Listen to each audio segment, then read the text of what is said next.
Okay. Whew. Been a while. Oh, what the fuck happened? Full screen error. Okay, there we go. Okay, we're back at it. It's been a while since I played the... Oh my goodness, what is going on?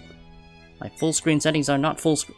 Why is it? No, stop that. Stop that. Stop that. Okay. Okay. We're good? Okay, it is. Okay. The window was glitching out for a moment. Okay. Now we're good. Okay. We're finally back at it. Okay, I don't think it's appearing on stream, but it's appearing on my end, so... Yeah, so it's nothing too disruptive. Okay. Alright. Now, we get to continue with the game Trials of Innocence. Yeah, I pretty much put the game on hold in favor of playing, playing and prioritizing Vampire the Masquerade Bloodlines. And not to mention, I guess I wanted to have a break from the Ace Attorney-like games. But yeah, now we're back, and we're immediately going to be jumping into a court case. In the second to last case of the game, if you exclude the extra chapters, because I think there's extra chapters to go through. I don't know how long those are. We just have to see after we complete the base game. But yep. Now, if my memory serves right, in the fourth case of the game, there was a murder in the real... Wait, is there... No, wait, is there... Wait. Oh, fuck it, I was gonna check. Is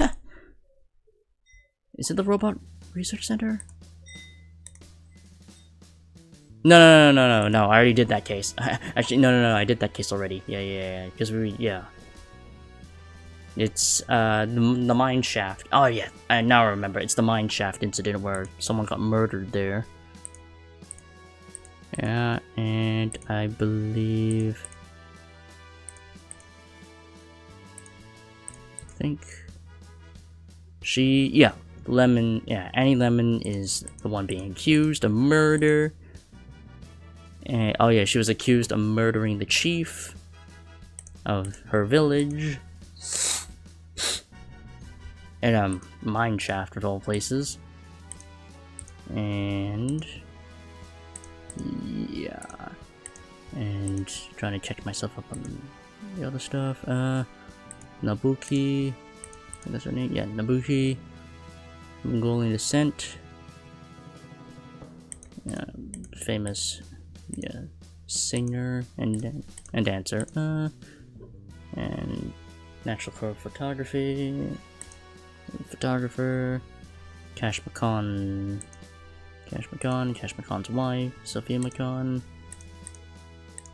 Yes, plan of the mine, abandoned area. A case of the body was found there.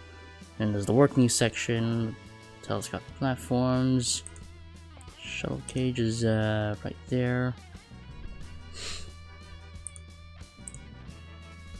Cannot be determined due to abnormal temperature and humidity underground. A stab wound to the back. Stab resulted in almost immediate death. There were no other injuries in the body. Call recording.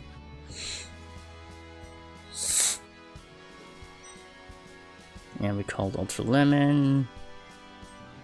Yeah, Ultra has absolutely no idea why the chief went to this place.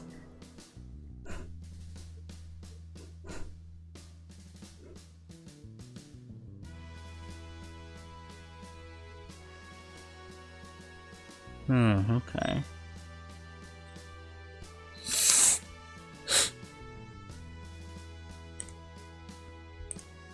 And then footprints under the guest reading pine.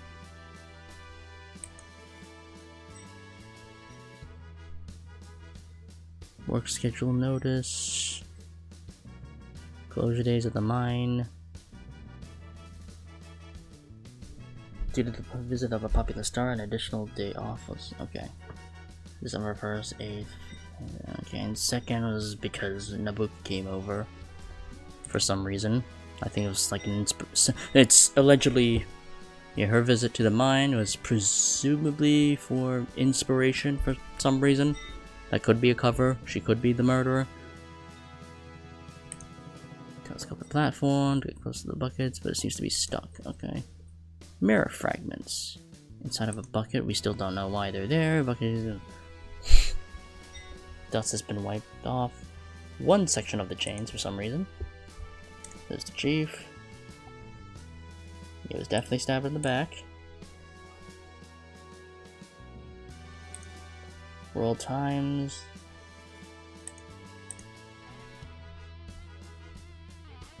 Oh yeah, this could be connected to this event. Well, the evidence room was broken into. And the sky shield. And then gift from Annie.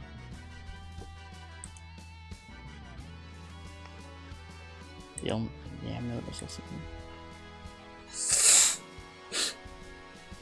Alright. Whew, back to it. Alright. I feel drowsy. Every time I closed my eyes, I thought of the mine, so I barely slept all night. Despite lacking crucial evidence, I've got to tough it out in court today. Hope the prosecution won't give us too much trouble. Speaking of which, I wonder how Annie was last night. Good morning, Sis Luna. Ah, Annie, good morning. Are you alright? Sorry to avoid you. I'm fine. The guards here are very kind to me, and the room is not bad. Well, that's good. What's wrong? Sis Luna, I'm really sorry. I still can't remember anything. It's okay. Just take care of yourself. Leave the rest to me. As I expected, Annie's memory hasn't recovered. I can only uncover the truth during the trial. By the way, is today's prosecutor still the prosecutor with headphones? I haven't confirmed yet. I got too busy yesterday. He's the worst I can imagine. We're lucky if it's anyone else. Foreshadowing? I mean, I have no idea who's going to be the prosecutor for this case. At the end of the last case, Prosecutor Schubert seemed to be less hostile to me, but he's still a tough opponent. I didn't know he's the son of Mr. Schubert, but I can understand his perspective now. Ever since I chose to become a lawyer, I betrayed them in a sense, haven't I?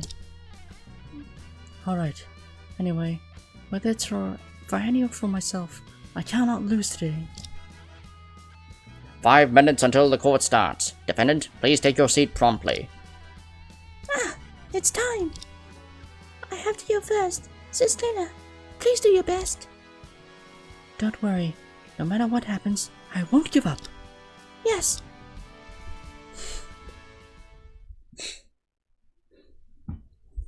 Watching Annie from behind, I felt a surge of strength, as if I truly had nothing to fear. However, it was only a few minutes later that I realized how naive I was. Oh shit, who's gonna be the prosecutor? Oh, it's her sister! December 23rd, 9:30 a.m. District Court number 2. Okay. I had to say that really fast because that section was auto-scrolling. Court is now in session for the trial of Miss Annie Lemon. The defense is ready. What? It's her sister. Miss Ray, what's your problem? Prosecutor Stella Ray is ready. Sis? Why are you prosecuting today? Look what you've learned. You didn't even conduct the pre-trial investigation, did you? Well... Also, I'm not your sister in court. Since you're here, behave properly. Ladies, your private matter. That's okay. Please go ahead. No wonder I've been restless since yesterday. It's so unexpected. Although I had thought such a day would come, it truly is the worst time for it to arrive. Sis, I mean, Prosecutor Ray, before the trial starts, I have a question for you. Go ahead. You have experienced the whole process of the case in Lemon Village. So you must know the defendant of the case, Annie Lemon. Even so, do you still believe she's the murderer of the village chief? I have answered your question by standing here. I see. Your Honor? Yes? Please forgive my interruption. Defense attorney Luna Ray is ready. Very well. Since both sides are ready, let's begin. When I received the case file, I was quite surprised. We should have met the defendant several times. Yes. I still have a vivid memory of your tea-making skills. I'm sorry. I cannot make tea for you now. No, you don't have to. Please, do not misunderstand. Then, let's get to the business. Prosecution, please give a brief tongue twister.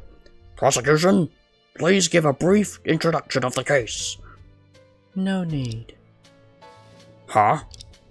Based on the on-site investigation, the case is not complicated, and it doesn't require much effort from me to explain.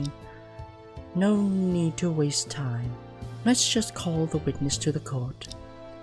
Let's call the first witness Tessa Sanford, the Steel Rose battling international crime organizations on the front line. Oh, it's the time to call the witness? Shouldn't we? You object. No. The defense also accepts the prosecution's proposal, Your Honor. Please.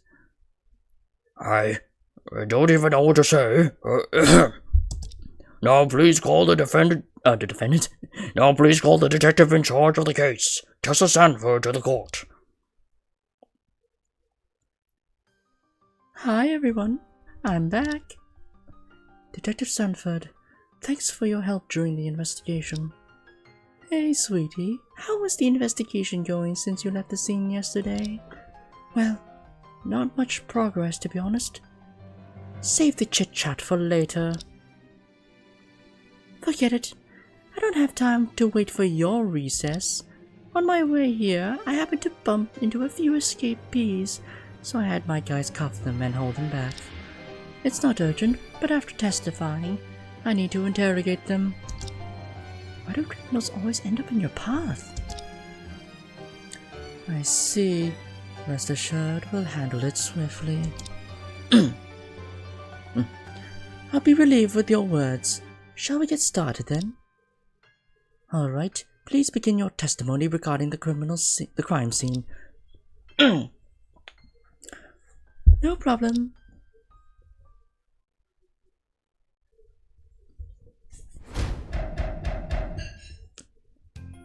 The incident took place at the abandoned area of the Foxtail Mine Park. As shown in the photo, the victim suffered fatal bleeding from a wound to the back and died while laying face down. The murder weapon, a knife, was found nearby. It matches the shape of the victim's wound, with no fingerprints on the handle. This type of knife is easily found in the black market. It's hard to trace its origin. The murder weapon pierced the victim's lung, causing blood to splatter at the scene. The victim was old and weak, so it can be determined that he died immediately after being stabbed.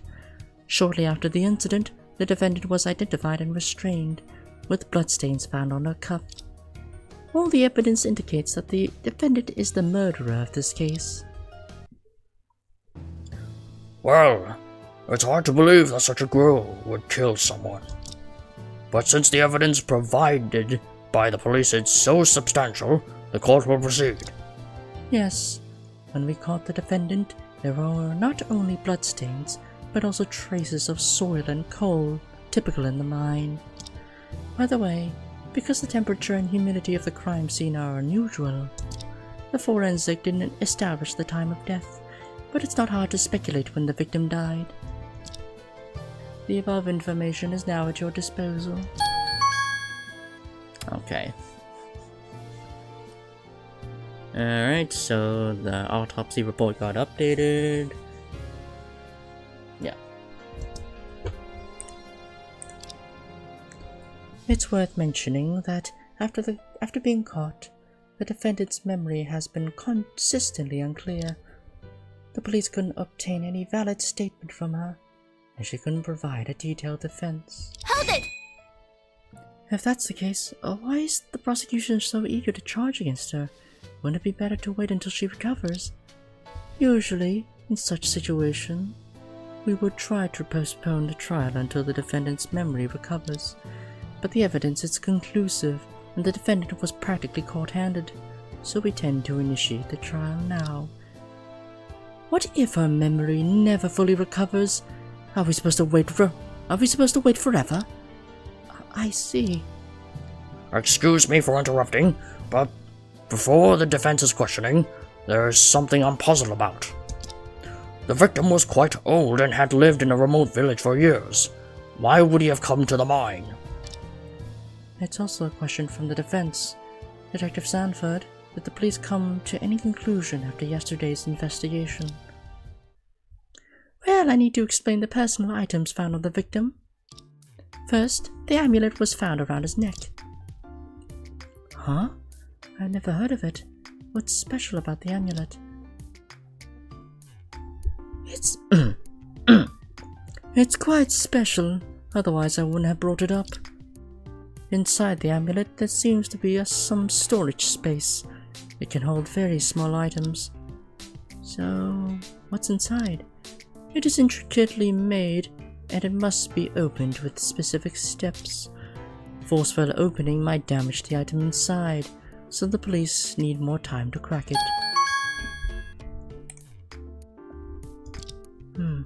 I suppose since it's the village chief's possession, it probably contains some blessing papers. Whether it's related to the case or not, Sis handles it with such attention to detail. That's really admirable. Next is the handkerchief tightly clutched in the victim's hand. It bears the emblem of the 39th Universal Games, which seems to be a souvenir. Oh, the Universal Games.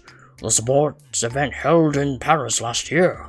I specifically watched the rowing live stream. Huh, you're talking about the 4th. The 39th Universal Games were held in our country 5 years ago. The Universal Game 5 years ago? Could it be that one? Exactly, it is that one. However, we haven't found any connection between the case and that event. Did it take place during the bombing incident? What did the bombing incident happen during that event? I'm guessing. Actually, yeah, it does say that. No, here. Yeah, 5 years ago, which was also the 39th Universal Games. Okay. Now is not the time to reminisce about the past. Let's not talk about it now, okay? Okay, but why did the victim hold it? The handkerchief was a souvenir distributed during the Universal Games, given to every participating athlete. It's not rare. Huh? Only athletes could get them? Technically, yes, but considering the vast number of athletes, even if someone gave it to the audience or friends, it would be perfectly normal. So the police claims that the victim came to the Universal Games 5 years ago and obtained the souvenir. Huh. That's just the most reasonable inference based on the circumstances. Do you have another idea?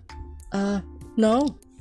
But would the village chief, who lived secludedly in the mountains and rarely ventured out, come to see a sporting event?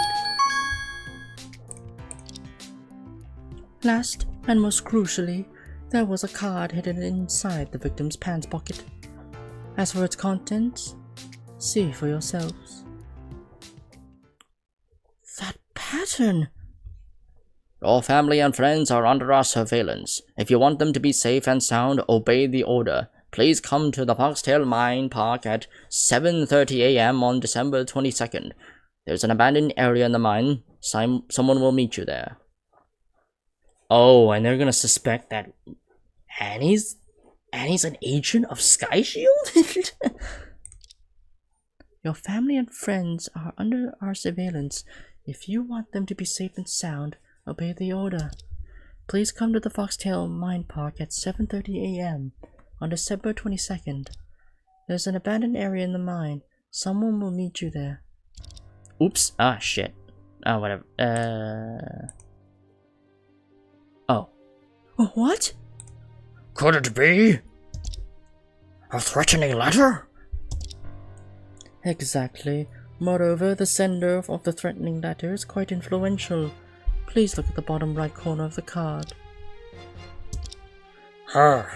Feels like I've seen the pattern somewhere before. That's normal. It's the emblem of the notorious international criminal organization Sky Shield. Sky Shield? The existence of the card confirms the complexity of the case. That's why the prosecution specially assigned me to take over in order not to miss any important clues. Hold it! My head's spinning just by the emblem. Can it really mean that the card is related to Sky Shield? If it were just a card, it can be forged by someone. But if you compare it with the authentic one, it's a different story. The authentic one? Ah! Yes, the police recently received a letter from Sky Shield. I can't disclose the content here, but after comparison, it's confirmed that the sources of both cards are the same. Even the police? It's really turbulent nowadays. So the card found on the victim really came from Sky Shield. I'm a bit confused. That's right. We've already investigated the background of the victim. He was born and raised in Lemon Village. He rarely left the village during his lifetime and hardly had any contact with the outside world. As for how he got involved with Sky Shield, the police have no clue. However, the existence of the card explains why the victim insisted on going to the crime scene. So you're suggesting that he was threatened and followed the instructions of the card? Yes, the investigation shows that the time the victim went to the mine matches the time mentioned in the card. Except for following the contents of the threatening letter, I can't think of any other reason for his going there. It's hard to believe, but it does make sense. Indeed, receiving such a threatening letter, even I would take it seriously. Despite being elderly, the village chief was unfamiliar with urban protocols, explaining why he didn't involve the police. But why would Sky Shield threaten such an isolated old man? Oh, I have one more question. It mentions your family and friends. Does that mean the victim's family and friends are just the villagers of Lemon Village? You can rest assured, apart from the defendant, they are safe now. The police have secretly sent people to protect them. Oh, that's good. The trial seems to become uncontrollable from the start. It's so complicated. Alright, the explanation of the events end here. The next steps don't seem to be my concern. It's my turn, Your Honor. The defense requests to question Detective Sanford. Okay, granted. Okay. Hold it! I remember that the blood splatter caused by the weapon piercing should be limited, right? Yes, and the blood at the crime scene is indeed limited. I don't have any questions. Huh. Intelligence issue. I feel like I'm back in college for my graduation defense.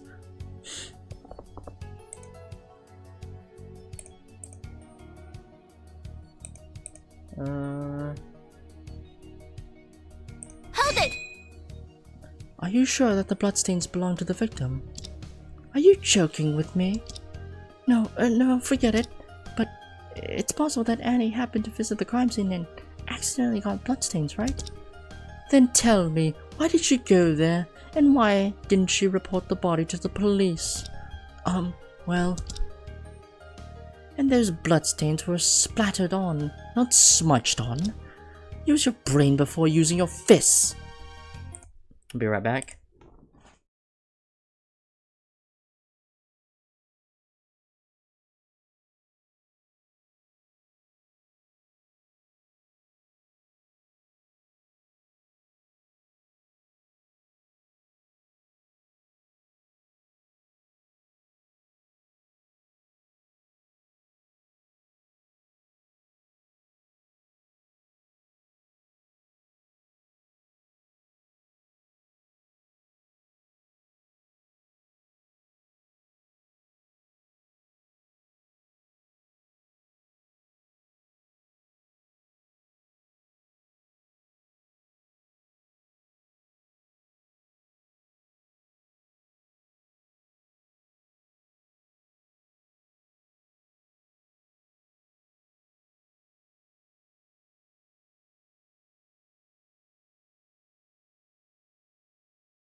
Okay, I'm back.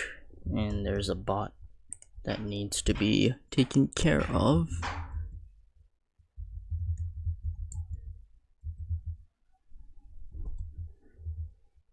There we go. Alright, now then. Use your brain before using your fists. When did I use my fists? Also, who identified her as the suspect? The person will be here for later. For now, just focus on this information from the police. Okay. Oh, okay. Okay. Cuff. Wound. Dial laying down. Hold it! No fingerprints from anyone. No fingerprints, no toe prints, no lip prints, nothing at all. Of course no lip prints. But if there are no fingerprints of the suspect on the knife, wouldn't it be hasty to arrest her? The suspect could hide her hand in her sleeve while holding the knife, or wipe out the fingerprints with her clothes post-crime. If no fingerprints means no arrest, we wouldn't have been able to solve any cases. Well, it makes sense. Sis seems to sigh. Is she disappointed with my intelligence? Hold it! So the murder weapon is a common type of knife. That depends on how you define common. It's restricted, so not many ordinary people would have it. But it's also the most popular type in the military black market. You can get as many as you want there. Huh? I remember military weapons are usually numbered. Can't they be traced through that? That's impossible. Huh? The black market is called black market. Not only because both buyers and sellers are in the dark, but also because the goods themselves are black. We did try to investigate the source of the murder weapon, but unfortunately all information was erased. It can't be proven or disproven whether the defendant owns the knife, so we better focus on whether she committed the crime or not. Determining the culprit through the murder weapon is not going to work. Hold it! How's the angle of the wound? The wound is slightly downward, but the angle is very small. Annie's quite petite. Could she really inflict such a wound? The defendant is petite, but the victim wasn't tall either. Besides, he's too old to stand up straight. I see. Police simulated it using a mannequin. The defendant tried standing behind the victim and causing injury is entirely plausible. So the murderer stood behind the victim and attacked him. It's a new piece of information. So, does the defense consider the information important? Well, regarding it, the defense believes it's important because... yeah, totally. More information is more information. The information is important. Please include it in the testimony. You're so meticulous, sweetie. Alright, I'll do it. The police believe the murderer stood directly behind the victim and attacked with a knife. Alright. Yeah, he was stabbed from behind. Well, supposedly. The police believe the murderer stood directly behind the victim and attacked with the knife. Okay.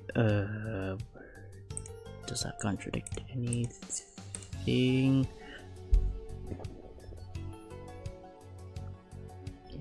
Considered a control item.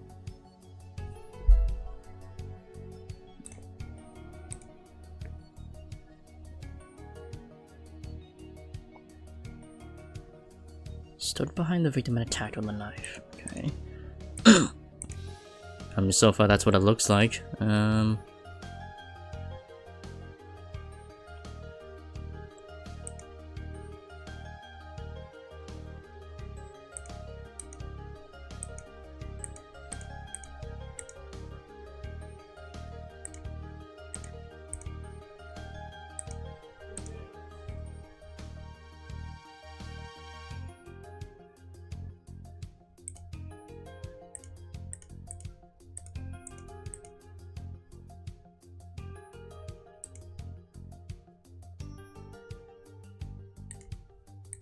Hold it! What exactly does directly behind refer to? Huh, unless your little assistant has the 3-meter arms, she must have been up close behind him, right? Fair enough. That's why blood splattered onto the defendant when the knife pierced the victim's body. So you mean at the moment the victim was stabbed by the murderer, blood sprayed onto both the ground and the murderer's body? That's right. Is it so? Maybe I should pay attention to the details of the evidence in my hands. Oh, okay. The blood splatter. Okay, I see. How is... Is it the blood splatter then? That directly contradicts the evidence? Directly contradicts things? Yeah, he stood behind him. So what does it look like here? So it looked like... Okay, so, mass blood loss...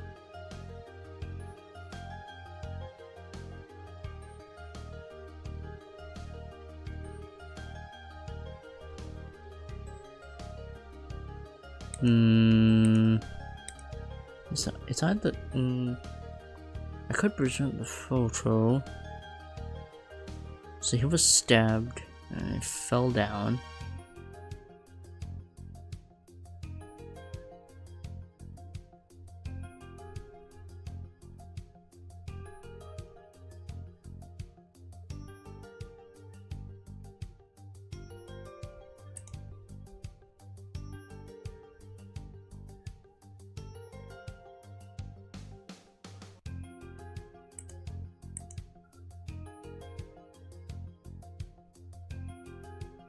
Is it because there's not... Yeah, there's not... It's only found at the tip? Are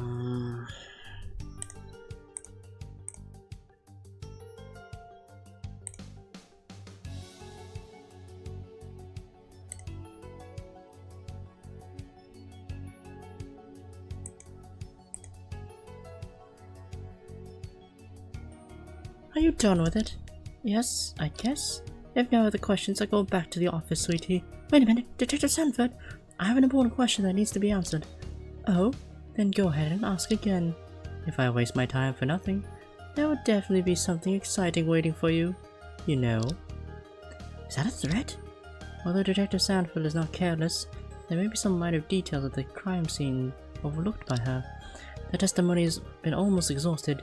I must scrutinize the evidence for loopholes to change the tide. Okay. Let me look at the logs. To both the ground and the murderer's body.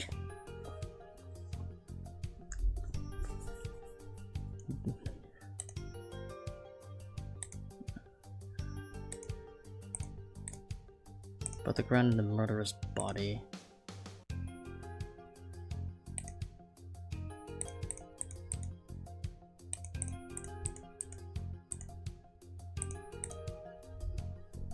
Well, there's blood on the ground. There's a splatter over here for some reason. I guess he was standing here and the murderer was standing there.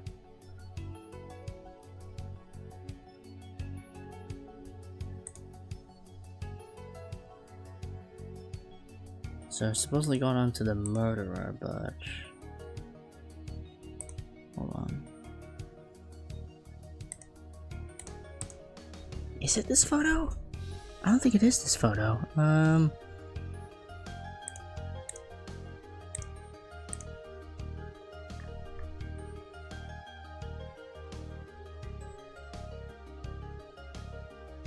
The victim was stabbed.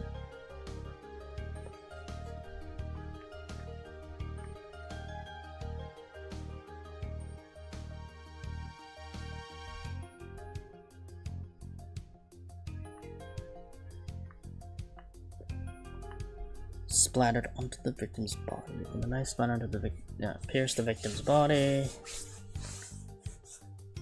Both the ground and the murderer's body.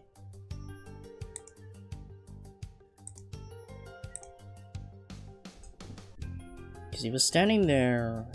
I don't really see anything wrong with this. I mean, it could also be the knife.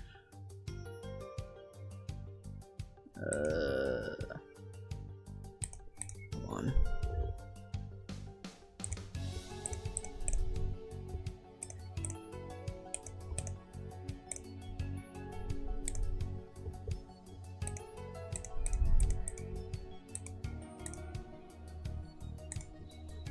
I want to try presenting the photo.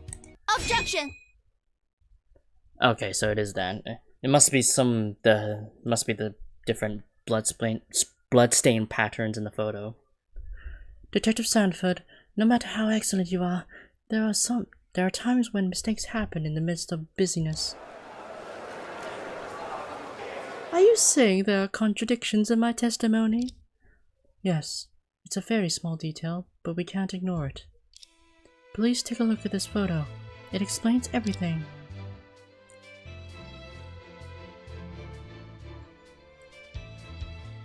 Please make it clear. Where exactly is the current contradiction between Detective Sanford's testimony and this photo?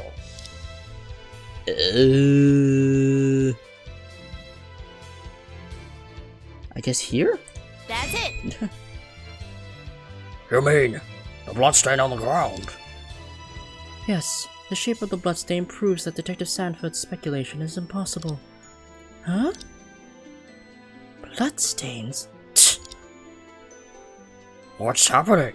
Why do you all suddenly look so enlightened? Your Honor, please take another look at the shape of the bloodstains. Just imagine, if the murderer really stood directly behind the victim and stabbed him with a knife. Oh yeah, there's a gap. There's a gap, yeah.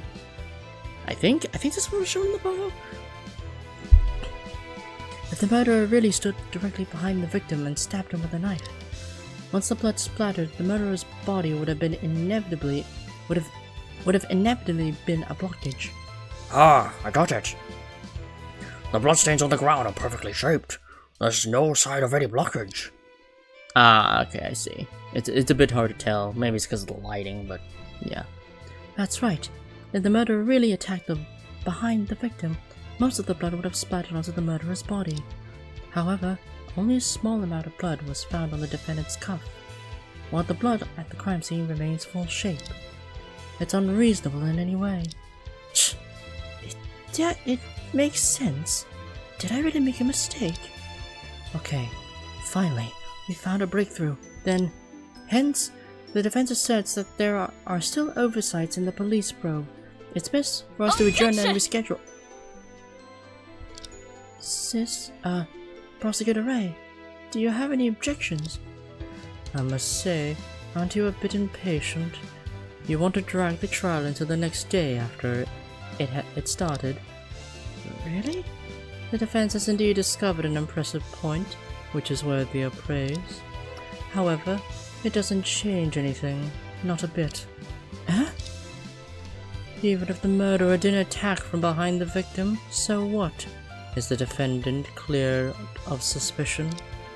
At least it indicates that the bloodstains on the defendant might not have been splattered during the assault, right?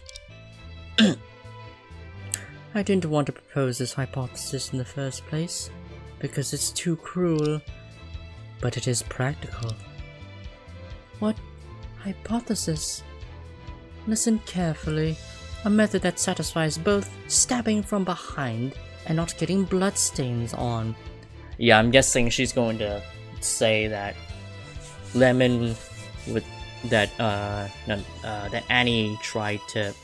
Annie hugged the victim and then stabbed him in the back with a knife, and then that's how that happened. That's why it didn't get all over their body, her body. I'm guessing that's what she's going to propose. Cruel? Practical? No, it's... Yeah. Yes, it's hugging. To be more precise, it's using a hug as an excuse. If the defendant proposed a hug, the victim wouldn't suspect anything because they are If the defendant proposed a hug, the victim wouldn't suspect anything because they are grandfather and granddaughter. Stab the victim in the back when hugging.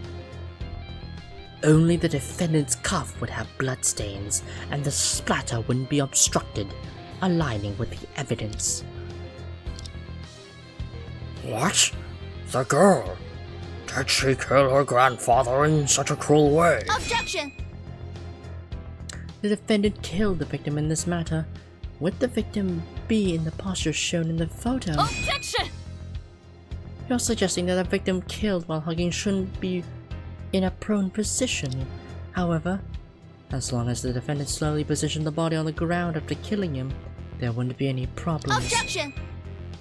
The defendant is just a young girl, yet the prosecution is making such an inhumane accusation.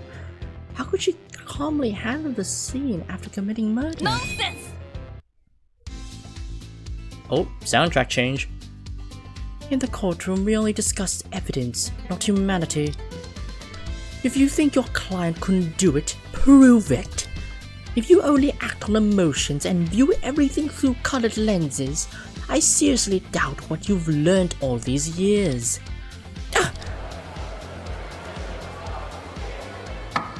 Order! Order! Oh, new sprite? Sis is right. In my subconscious, I keep telling myself that Annie is absolutely innocent. Although it's not wrong to think that way. My excessive anxiety have hindered my ability to think rationally. Based on Detective Sanford's evidence, it has become a major case involving Sky Shield. Anything can happen. If I allow my personal emotions to continue influencing my judgment, I'm no longer a competent lawyer. Defense, what is your opinion on my hypothesis raised by Prosecutor Ray? The defense cannot deny the possibility. Good. However, in order to reconstruct how the defendant attacked the victim, we need more evidence. I heard during yesterday's investigation that there is an eyewitness in the case. I wonder when the prosecution intends to bring him forward. Now that you've regained your composure, let the real confrontation continue. Tessa, thank you. You can go back to your own business now. Things are wrapping up quite quickly today. Well then, I'll take my leave. By the way, sweetie. Yes? It's time to give it your all. Thank you, Detective Sanford. Save that for the right moment. Next, the prosecution requests to summon the eyewitness in this case. No one understands the process of the crime better than him. After all, he directly witnessed the moment of the murder. What? Directly? Bring him up now. Now, Alex Zhang, the quirky fashion custom photographer. Take the stand, please.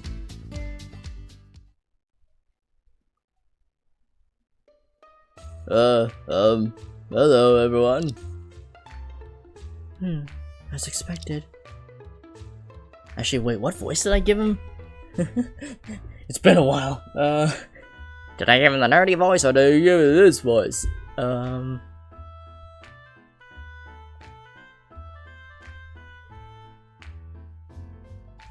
Shit, what voice did I give him? Whatever, I'm just gonna go with this voice.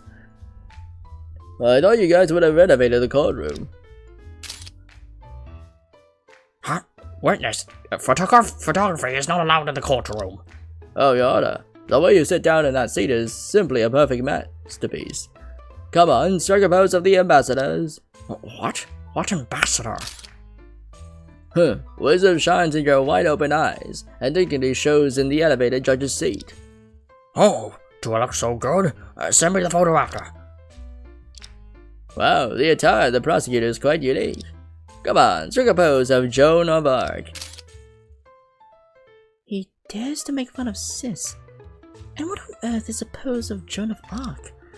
Wow, her temperament is simply the incarnation of Athena in the mortal world, and her beauty exuding both majesty and wisdom. State your name and occupation. Yes, ma'am. My name is Alex Zhang, and I run a photography studio. Sis is not angry? This guy is really something. Yeah, she actually posted for the photo too. Before the witness begins testifying, the prosecution would like to submit a piece of evidence to corroborate his testimony. Huh? There's more evidence? The cage in the mine park is the only passage connecting the surface and the underground. The park's operator installed a surveillance camera inside the cage. A camera? I completely overlooked it during the investigation. The camera was in operation since 8 AM and had not been interrupted at any time. The police have verified that the footage recorded by the camera has not been deleted or tampered with. Oh, that sounds very, very reliable. So what did the camera capture? The camera captured quite a lot since 8 AM. Please allow me to present them one by one. Oh, there's Nabuki. First, at 8 AM, when the camera was just turned on, a woman returned from underground to the surface. Is she Miss Nabuki? Returned? What's going on? And who is she exactly?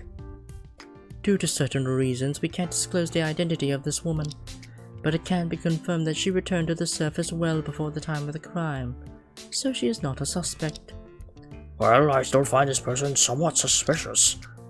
The decision not to discuss her at this time was made by me and Detective Sanford together. Your Honor, are you doubting my judgment or Detective Sanford's? Let's forget it. At the 8:30 shift, there was no one in the cage, but at 9 o'clock, please watch the footage. Oh, it's me carrying a camera. I'm about to rush into the mine for some on-site scouting. Indeed. Uh-oh. Indeed. It's the witness without a doubt. Half an hour later, at 9:30, the camera recorded another person entering the cage. Oh. Oh shit. Man, the odds are pretty stacked against us right now. Ah shit. And we don't know the time of death because it's undetermined because of the environmental conditions of the underground cave, so fuck. That's very oh fuck. Is this the witness and the defendant? You actually returned to the surface together in the same shift? Yes. Just as odd to be in the same room with that little demon girl still using the grease. It was horrible. So, it turns out that Annie came out of the mine with the witness at 9:30 AM. Finally, I have some leads about Annie's whereabouts. At 9:30, the witness called the police, and then we see the footage of Detective Sanford leading the team to go underground.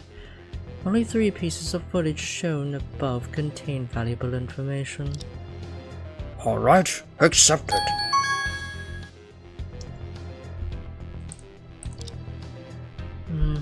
I have doubts about the footage, but it's not the time to raise it. Sis has already brought the eyewitness to court. I should focus on him first. So, the witness not only reported the incident, but also had spent some time with the defendant. He's the most suitable person to explain the case. Prosecutor Ray, please continue. Since the trial began, every move she makes and every piece of evidence she presents are calculated. As a rookie, that counts on luck. I'm facing my toughest opponent. Alright, witness, please testify about what you saw on the day of the incident. You got it.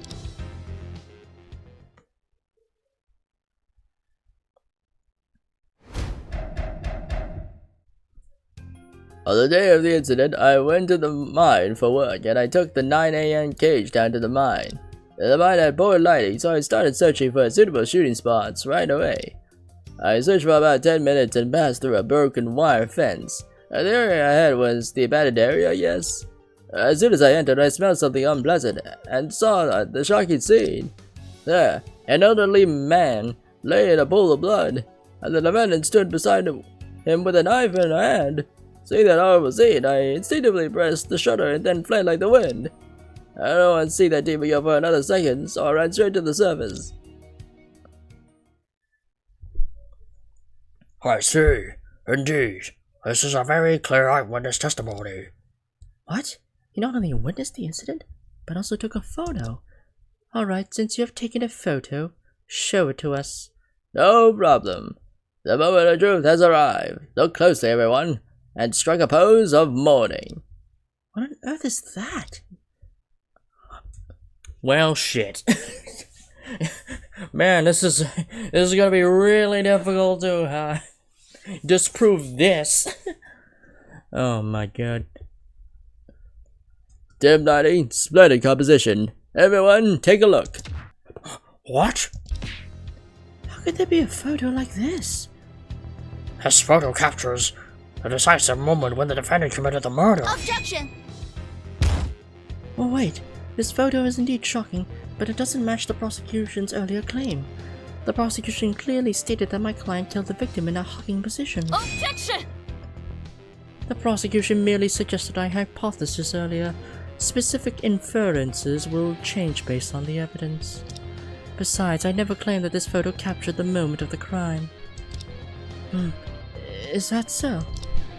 By the way, our investigation confirmed that the defendant's dominant hand, as seen in the photo, is left-handed. Huh? So Annie's left-handed? I never noticed. Furthermore, among all the individuals possibly present at the scene, only the defendant is left-handed. I see. The prosecution has really done thorough work.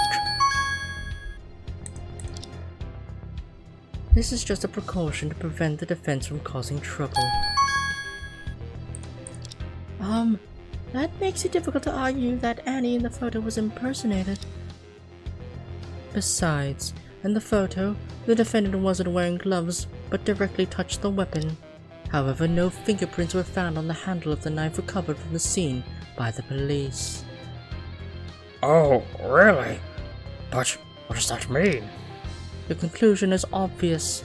After committing the crime, the defendant deliberately wiped off her own fingerprints. Fortunately, we have this eyewitness in the photo. Otherwise, finding the real murderer would be extremely difficult. Now, the chain of evidence regarding the defendant's murder and the handling of the scene is complete. Your thoughts, Your Honor? Well, the specific manner in which the defendant killed the victim still needs to be discussed. But with all the evidence and the clear testimony, I think the case is very clear now. Hold it! The defense hasn't questioned the testimony yet. Oh, but I believe the information reflected in this photo is beyond question. My two colleagues beside me and the court stenographer have been nodding along. But the time this photo was taken is not during the stabbing, but after the stabbing. The witness's description of the moment of stabbing isn't clear enough, so the defense insists on questioning. Well, questioning is your right, and the court won't deny it. Given the clear facts, please do not waste time. I understand.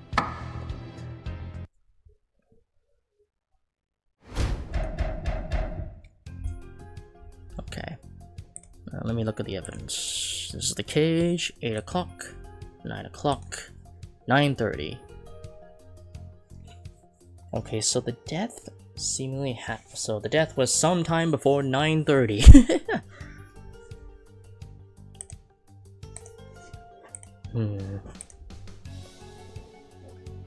It's possible that Nabuki could be the murderer too. Actually, she could be a member of Sky Shield and we just wouldn't know about it.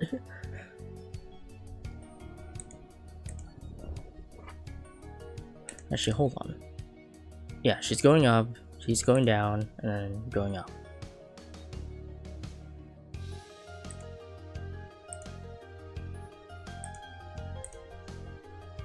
And then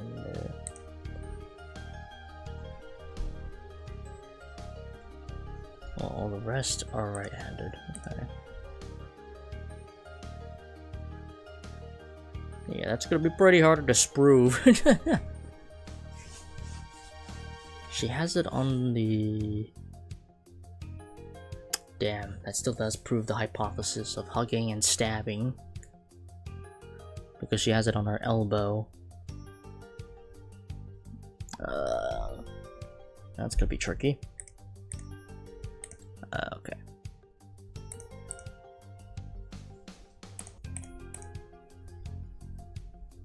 Hold it! Witness, refrain from using biased language against the defendant. Yeah, lawyers are horrible. I won't do it again. Seriously? How scared is he of lawyers? Let me confirm again. You took the 9 AM cage down to the mine. After briefly checking the mine view zone, you crossed the wired fence to the abandoned area and witnessed the incident. Then you were so frightened that you immediately left the scene and took the cage back to the surface, right? That's right. Exactly. So the time you spent in the mine was very short. More or less. Maybe not even 10 minutes. You ran a bit too fast, didn't you? Come on, it's a murder. A murder, you know. I wish I could install a slide under my feet at the time and slide directly to the cage entrance. Or cabin entrance. Then why not just slide straight to the ground? Save the trouble of waiting for the cage. Wait, did I just say something strange? Yeah.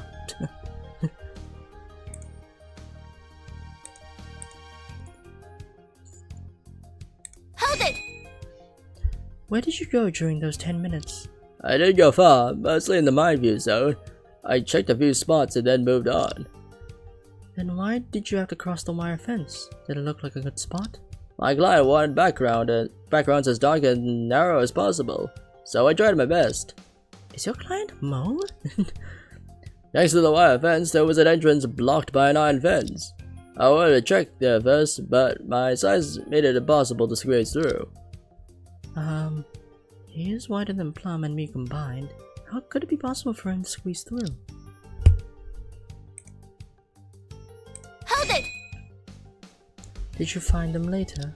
Of course, people like you who only make a V sign can grasp how skilled I am in selecting backgrounds. I make V sign in most photos in my inns. Am I being looked down upon?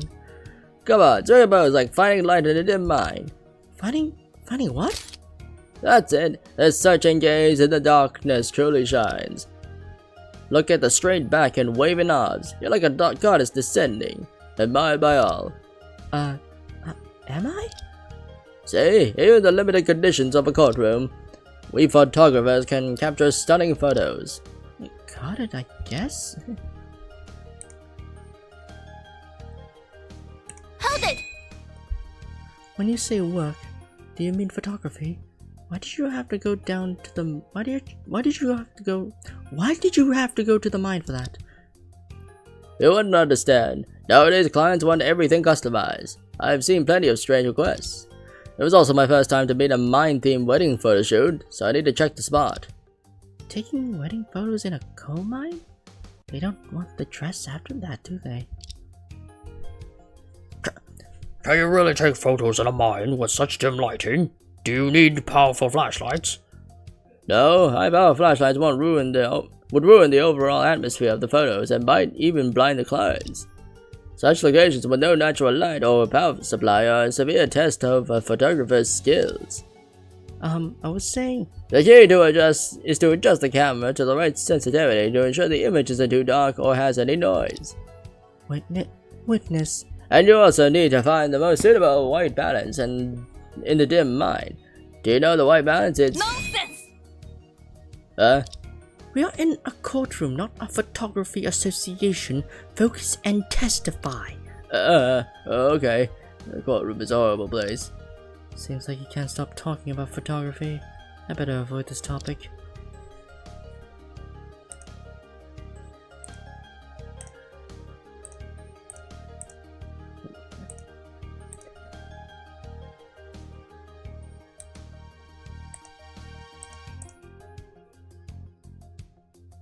Hold it!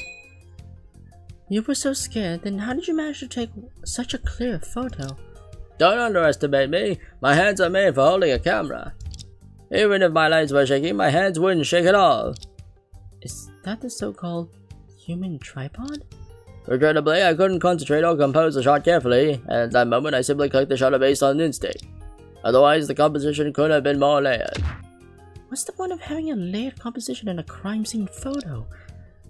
In my opinion, the witness's photography skills are indeed quite professional, and there are no unclear areas in the photo.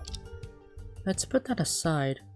After taking the photo, you just left the defendant and the victim behind and ran away home alone? Why not?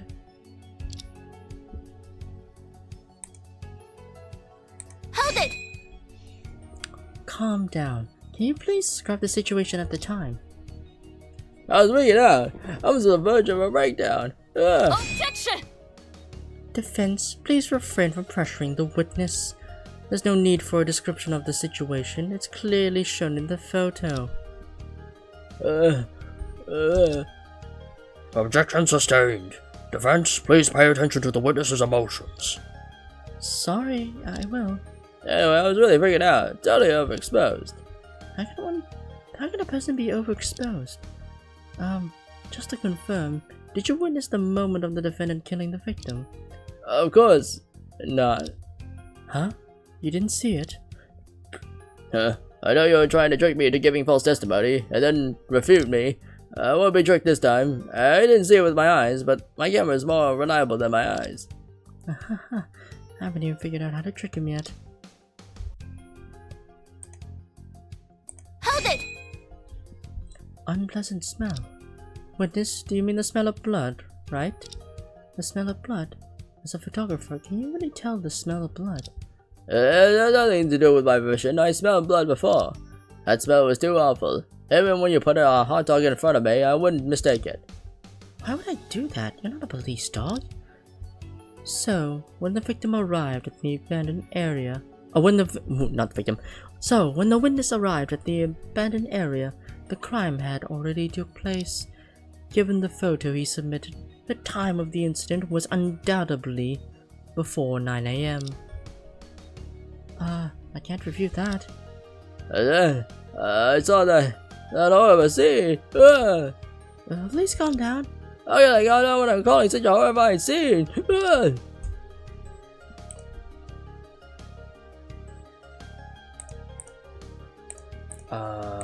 Did I get everything?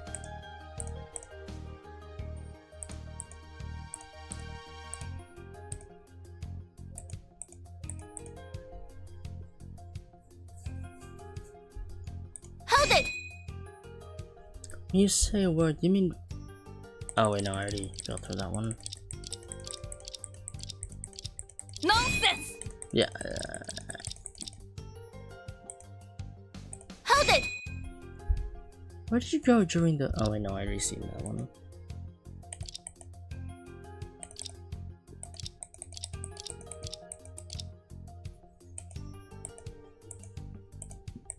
Okay.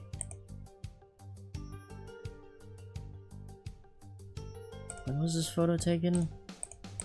Is there a timestamp? No, there's not. Okay, but well, sometime after 9 o'clock.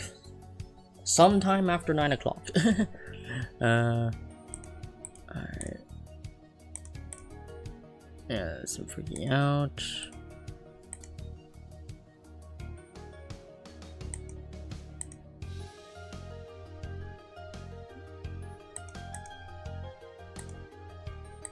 Hold it!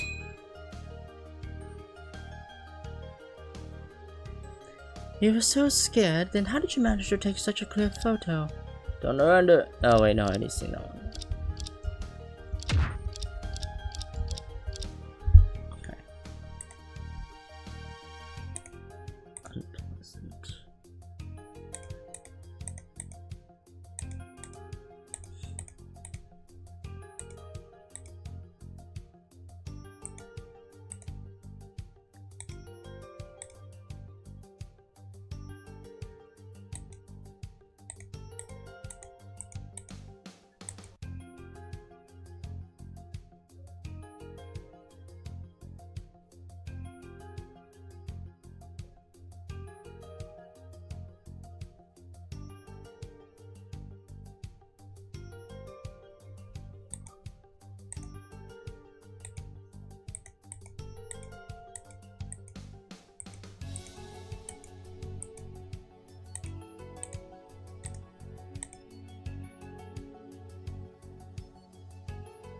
Hold it!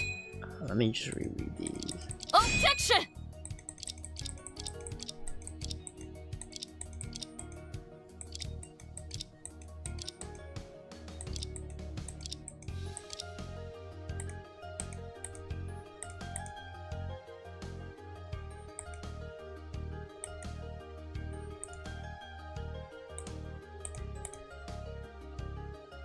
Yeah, he just poked this camera through the wire fence and shot it. Wait, hold on, let me... Okay, no, it still lines up.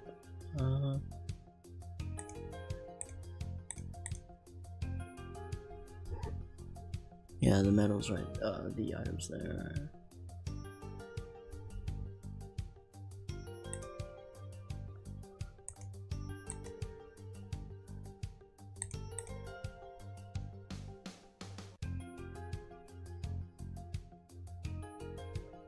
For about 10 minutes, okay.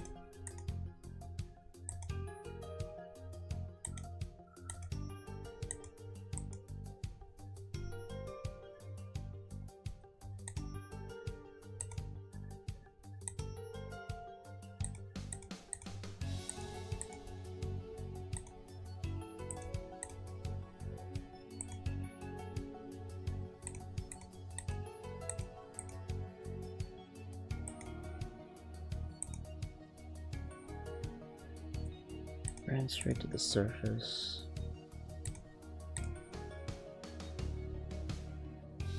Shuttle cage is right here. So you took the photo here, then just ran straight to the shuttle cage.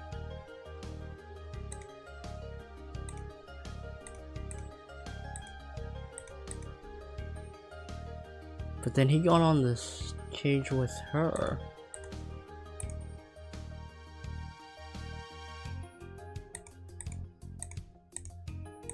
I'm guessing that's the contradiction, because he didn't immediately go to the surface. He didn't technically immediately go to the surface because he took the elevator with Annie on the way up.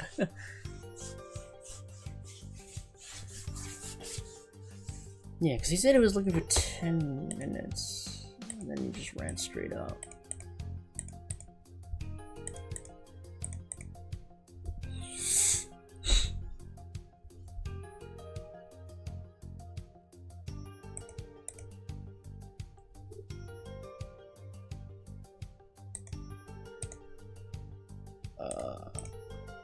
Objection! Yeah. Your Yeah, I was right. Your testimony is very strange, witness. What's wrong with it? According to my information, the cage automatically runs every half hour. You said you arrived at 9 and left after about 10 minutes. It wasn't even 9:30 yet. How did you even take the cage back? I didn't realize that. Objection! The witness is a photographer and he went there to capture scenes. He was focused on his work and also shocked by witnessing the incident. It's nothing strange to make an error in judging the time. Objection! And a 5-minute error is acceptable, but mistaking 30 minutes for less than 10 is too unreliable.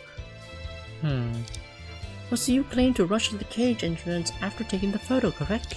Yeah? What's wrong? Your Honor, please review the surveillance footage. The witness took the same cage as the defendant up to the surface. That's true. If you had to sprint to catch it, how could the defendant, who you just captured kneeling at the scene, possibly catch up? So she suddenly left behind the murder weapon and the victim's body and sprinted with you. This doesn't make sense. Order! Order! So, what is your claim, defense? It's simple. I claim that the witness spent at least 30 minutes in the mine, but he only described the actions that lasted for less than 10 minutes. So what were you doing during the blank 20 minutes? Like 20 minutes. Speaking of which, since Annie came out of the mine with this guy at 9:30, then when exactly did she go down there? Oh, Your Honor, what's wrong? I understand now. The one who killed that old man is you, witness, isn't it? What? How could it be me? After years of presiding over criminal cases, I've seen plenty of situations like this. You must have used those 20 minutes to fabricate the scene and then pushed all the blame onto the girl. Am I right? What? How could it be? How could it be? Oh, It's good to do some deduction once in a while. Ho ho. The judge unexpectedly helped a lot, but the conclusion is a bit... Witness, the entire court is now looking at you with suspicion. What are you going to do? Spit it out! Be straightforward. If you can't convince me, I won't go easy on you either. I remember now.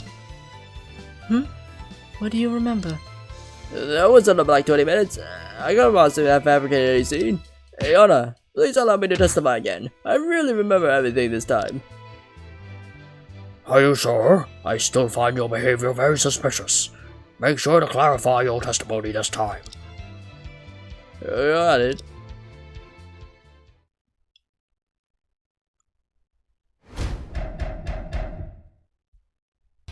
Actually, at that moment, I couldn't stick around and really want to get out of here immediately. But when I finally reached the entrance of the cage, I found that I couldn't get in. I felt hopeless.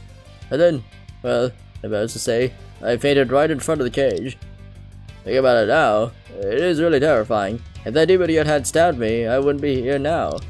When I woke up, I checked the time on my camera. It was 9:28 a.m. and the cage was coming soon.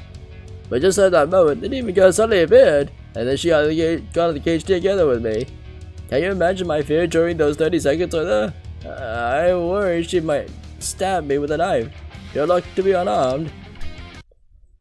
Objection! Huh? Why do you object even before the questioning? The witness's testimony is full of personal attacks towards Annie, my client. Huh? Objection sustained. Witness, this is a courtroom. Please mind your language.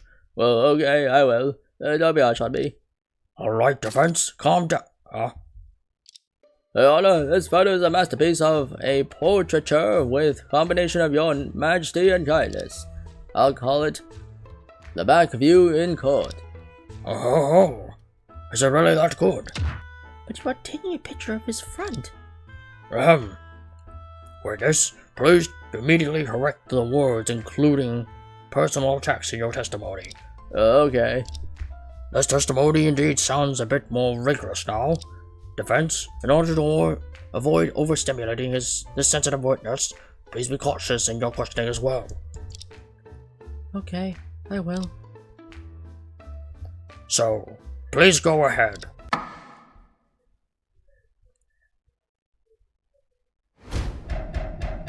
Alright. Check time.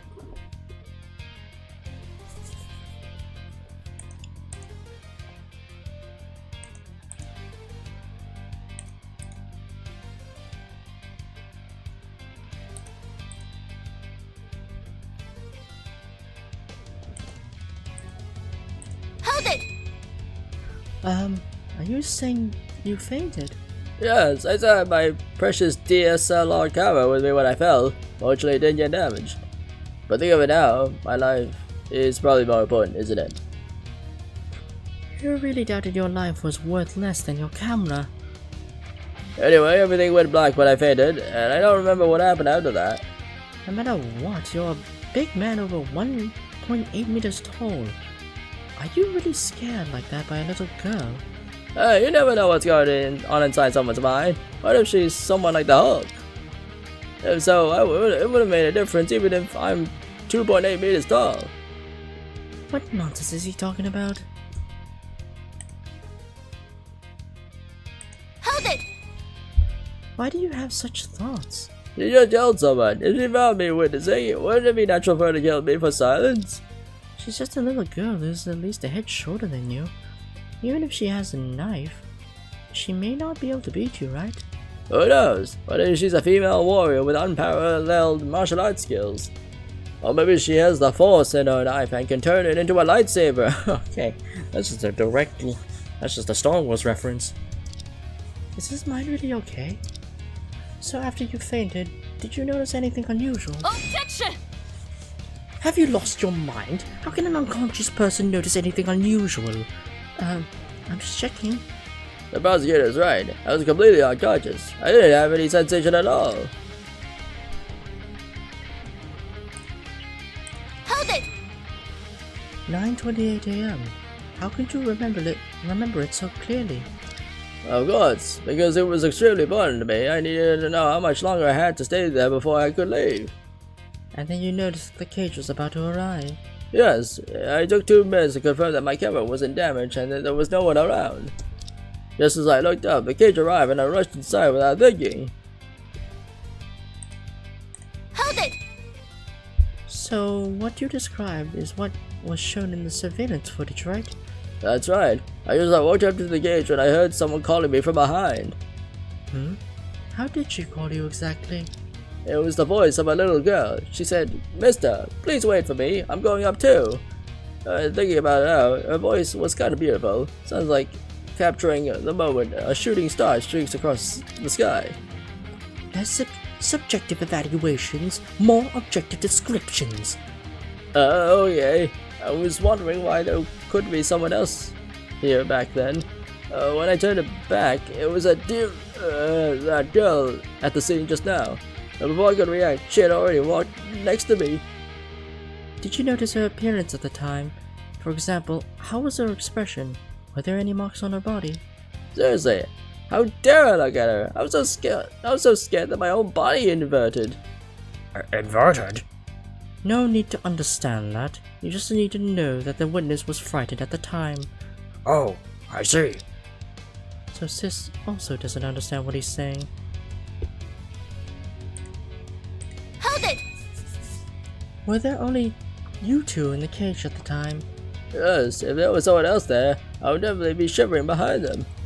Not many people are big enough for you to hide behind. Why did you think the defendant would stab you with a knife? Of course, it's because she used the knife to kill someone earlier. She wouldn't stab me with an axe, right? That's not the point of my question. No matter what, although with the girl, a knife in hand, covered in blood, I was on the verge of crying out of fear. Holding a knife and being covered in blood. Did Annie look like that at the time? No. I don't think. No, she wasn't holding the knife. Well, I don't know where that contradiction is gonna go exactly. By proving that she wasn't holding the knife in the elevator, but okay.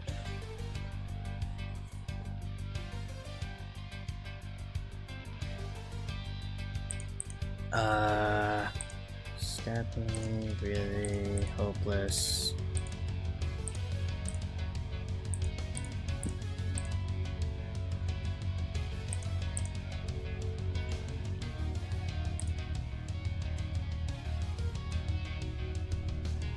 Pure luck to be unharmed. Okay.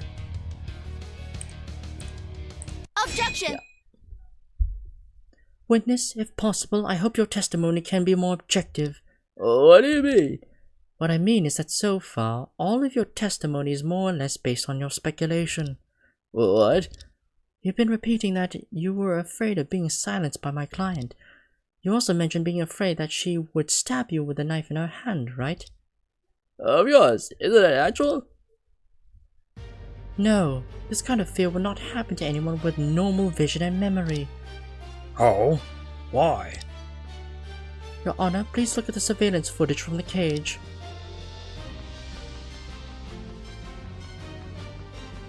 Witness, where exactly is the knife you mentioned? In this footage, the defendant wasn't holding anything. Furthermore, the blood-stained weapon was found by the police at the crime scene, which is the abandoned area. Before we jump to the conclusion that my client is the killer, the knife was indeed left beside the victim's body. But the witness insists that it was brought onto the cage by the defendant. Witness, how do you explain it? Well, no, impossible. What's going on? The killer is clearly her, such a horrible person. Isn't it normal for her to do anything?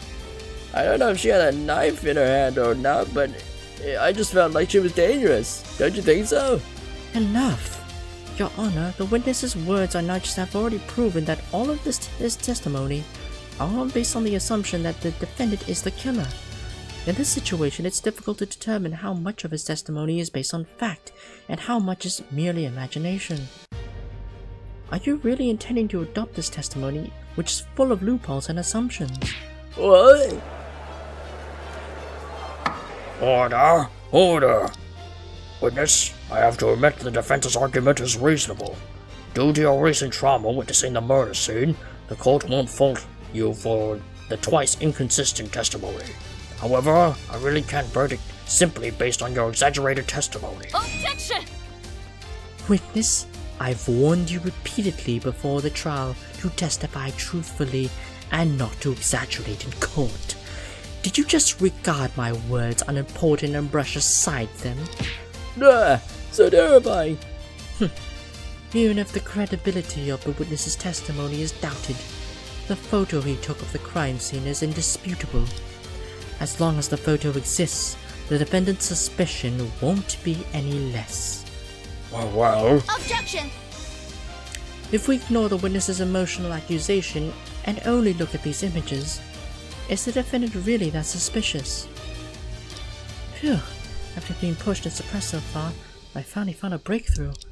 It's time to sort out the information and prepare for a counterattack. Your Honor, Prosecutor Ray, I don't intend to negate the photo taken by the witness. However, only judging from the photo, we can't determine what the defendant was actually doing. She could be committing the crime as the prosecution claims, but on the other hand, she could also just be pulling out the weapon. Is that so? Prosecutor Ray, what do you think? This claim lacks evidence, but we cannot deny the possibility. In addition, I would like to ask some questions about the surveillance footage submitted by the prosecution just now. From these footage clips, the usage records of the cage, which makes round trips every 30 minutes, are as below. At 8 AM, a woman returned to the ground from the mine, and at 9 AM, the witness Alex Zhang entered the mine. At 9:30 AM, Alex Zhang and the defendant returned to the ground together, soon after the police came for the investigation. But there is a huge suspicion in the surveillance footage that the prosecution just avoided discussing. A huge suspicion? As I thought, some things that I couldn't figure out yesterday can only be resolved in court now. Specifically, the suspicious surveillance footage is this one. It's clear enough, the footage at 8 AM. Oh, I see. This person is... Who was it? Don't act like you know it. Although the prosecution tried to brush aside her existence earlier by claiming she's unrelated to the case, but the credibility of the witness's testimony has just been questioned, so it's necessary for us to hear from others. Objection! All the evidence currently points towards the defendant, and you're just nitpicking over unnecessary details. You know summoning this new witness will be extremely difficult, and this is just a ploy to stall for time. Objection! This is a courtroom where one should speak freely and without reservation. We believe this witness may indeed possess information we're unaware of, which is why we're requesting her presence. Objection! Fine. If you insist on summoning her, then be prepared with sufficient reasons to refute me. This is a direct confrontation from Sis. Oh no, not this minigame again. Indeed, summoning that person to the stand might be a great inconvenience for the court, but I won't back down just because of that. Oh shit, here we go. Here we go again.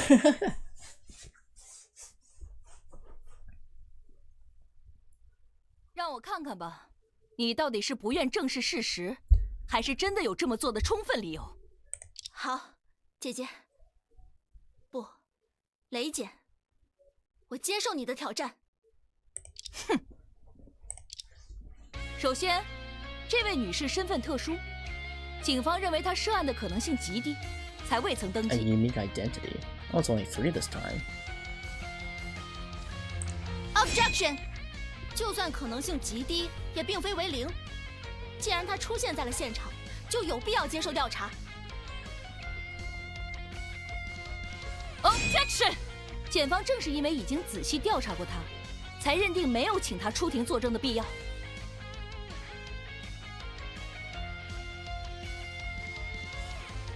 如果一装抢劫案发生在大街上，难道所有路上的行人都要被拉来法庭作证吗？好像也有点道理。No, no, what am I blabbering about? I should know the reasons why the police concluded this witness is unrelated to the case. Think carefully, what exactly is the weakest part of the sister's argument? 首先，这位女士身份并且她早在案发前就离开了现场，不可能是涉案人员。Objection！ 我方刚刚在询问张维迪时就已经明确指出，他拍下的照片并非案发瞬间。而死者的死亡时间推测为6点到10点，这中间有着非常长的空白时间。只要这位证人进入矿坑时，死者已经入内，就不能断定在他离开时案件还未发生。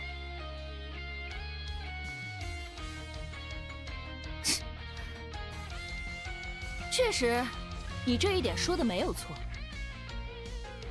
但是单凭这种微妙的时间差，还不足以支持我们排除困难，将他作为证人传唤。如果没有更加具体的理由能够说明他掌握信息的有效性，就没有必要做此行动。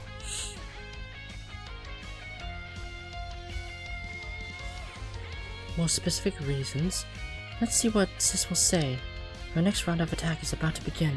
警方已经在庭外询问过此人，最终并未取得任何有效情报。And failed to obtain any useful information. Okay. 被告是现场唯一身上沾有血迹的人，光这一点就很难再怀疑其他对象。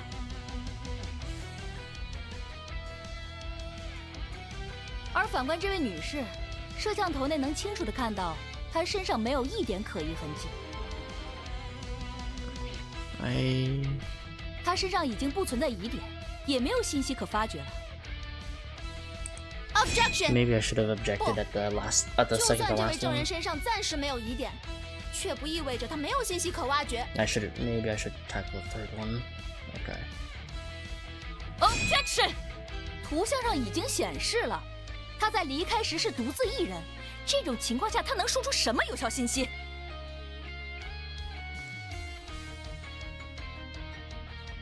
？Objection！ 他在8点离开矿坑时的确是孤身一人，但这并不是我方想要追查的重点。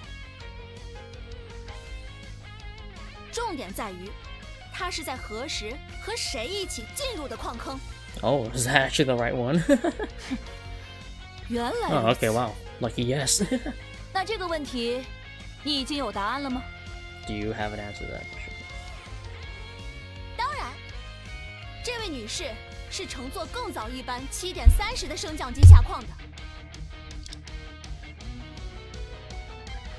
And the person she was at the time with was...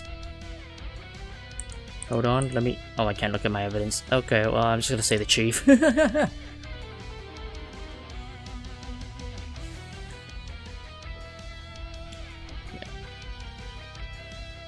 That's it。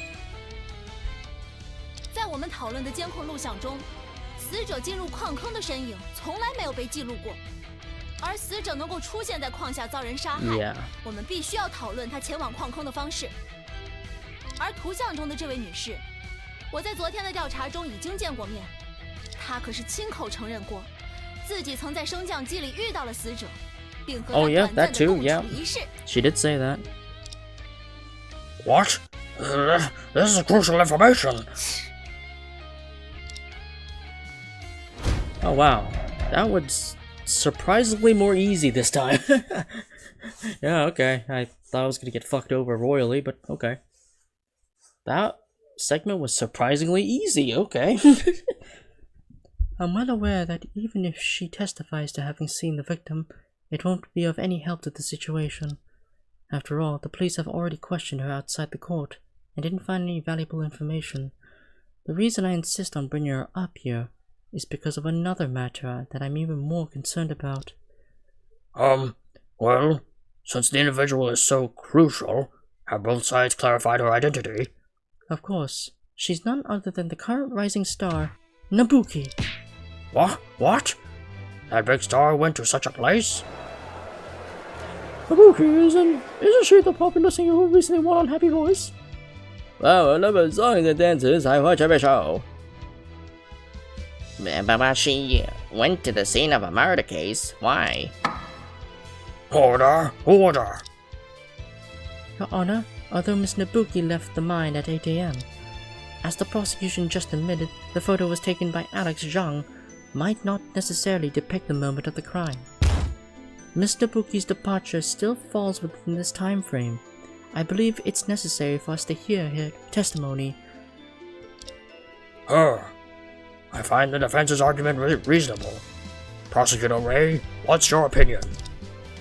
Troublesome. Let's take that as no objection, alright? Okay.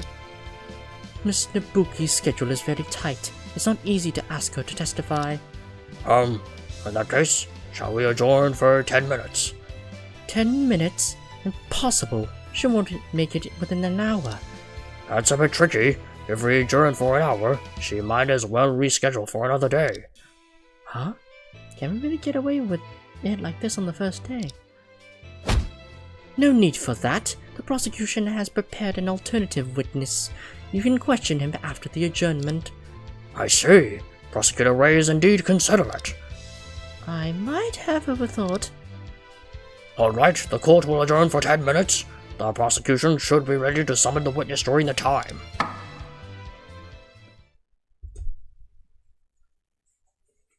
December 23rd, 10:44 a.m. District Court, Defendant Lobby. While the situation has somewhat eased, I'm still sweating buckets. Although I've always known that one day I would confront Sis in court, ever since I decided to become a lawyer. I never expected this date would come so soon, and that it would be in Annie's case. Sis Luna. Annie, are you alright? I'm fine. It's just that I really feel ashamed. I feel really ashamed. I'm the suspect, but I can't say a word in defense. It's not your fault, especially facing something like this. If it were me, maybe I wouldn't do any better. After going through the trial just now, have you remembered anything? I see. If I could recall even a tiny sound or image, it wouldn't have made things so hard for you. But when I try to recall, I feel very, very scared. What if it really was me who killed Grandpa? Stop overthinking. Even if the police throw me 10,000 pieces of evidence, I wouldn't believe you did it. Besides, I managed to find flaws in all those so-called decisive evidence and witnesses, right? Give me some more time, and everything will be alright. Alright. Though I've talked big, the current situation isn't exactly optimistic. So far, I'm still in a passive situation. Questioning Nabuki is my only chance to turn the tables. Yes, I must uncover the real reason she went to the scene that she avoided mentioning yesterday. By the way, there's something I just don't understand at all. Your grandpa, the village chief, was he seriously ill? And rarely went out for these past few years. Yeah, Grandpa's been sick for many years. Even when he was in good health, he hardly left the village. Well, did he frequently use the internet or make phone calls to the outside world? Grandpa didn't even know how to use those things. We don't even have a phone installed in our house. As expected. No matter how I think about it, there's absolutely no connection between the village chief and Sky Shield. You didn't even have any chance of contacting any member of Sky Shield. What does the card mean anyway? I can't wrap my head around it. 2 minutes before the court session begins. Defendant and defense attorney, please prepare for court. It's time. I'll go ahead. Sis Luna, please, do your best. I'll do everything I can to try and remember something. Yeah, don't worry. I'm here for you. I can hardly imagine how much pressure and pain Annie is currently bearing. Apart from Annie, I am also worried about Sky Shield. The warning letter and the threatening letter with the same marked surface at the same time. Anyone can tell this isn't a coincidence. I have a feeling this case might take an unpredictable turn. Although my goal is to become an independent lawyer, It's not a wise choice to show strength at times like this. Chief, please come back soon.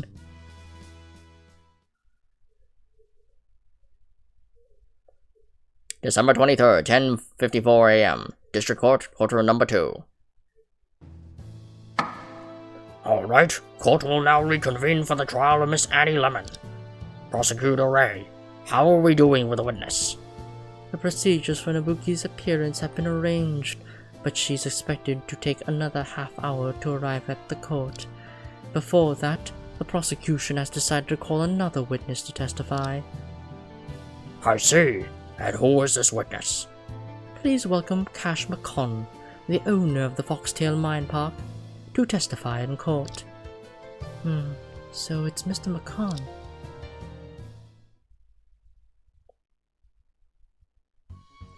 Oh, so this is what a courtroom looks like, huh? The decorations are quite nice. Witness, please stand solemnly and refrain from looking around the courtroom. Oh, hey!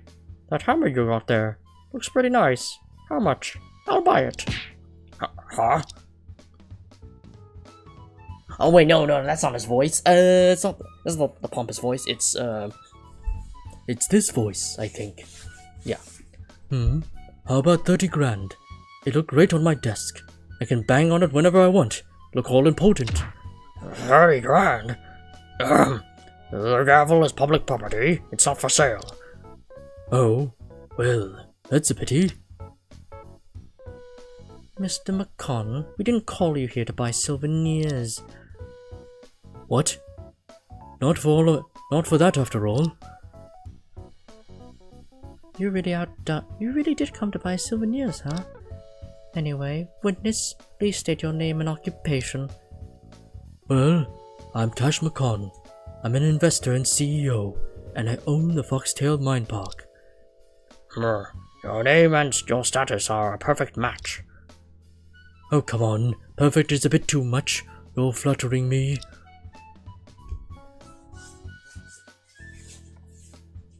Don't take things out of context. Witness, since you're the owner of the crime scene, you must have witnessed the incident, right? I didn't see it for myself, but I've heard a bit about it. The witness not only owns the Foxtail Mine Park, but also built it. When it comes to the crime scene, he knows more than anyone else here. His testimony certainly carries some weight. Makes sense. Witness, please testify about what you saw on the day of the incident. No problem.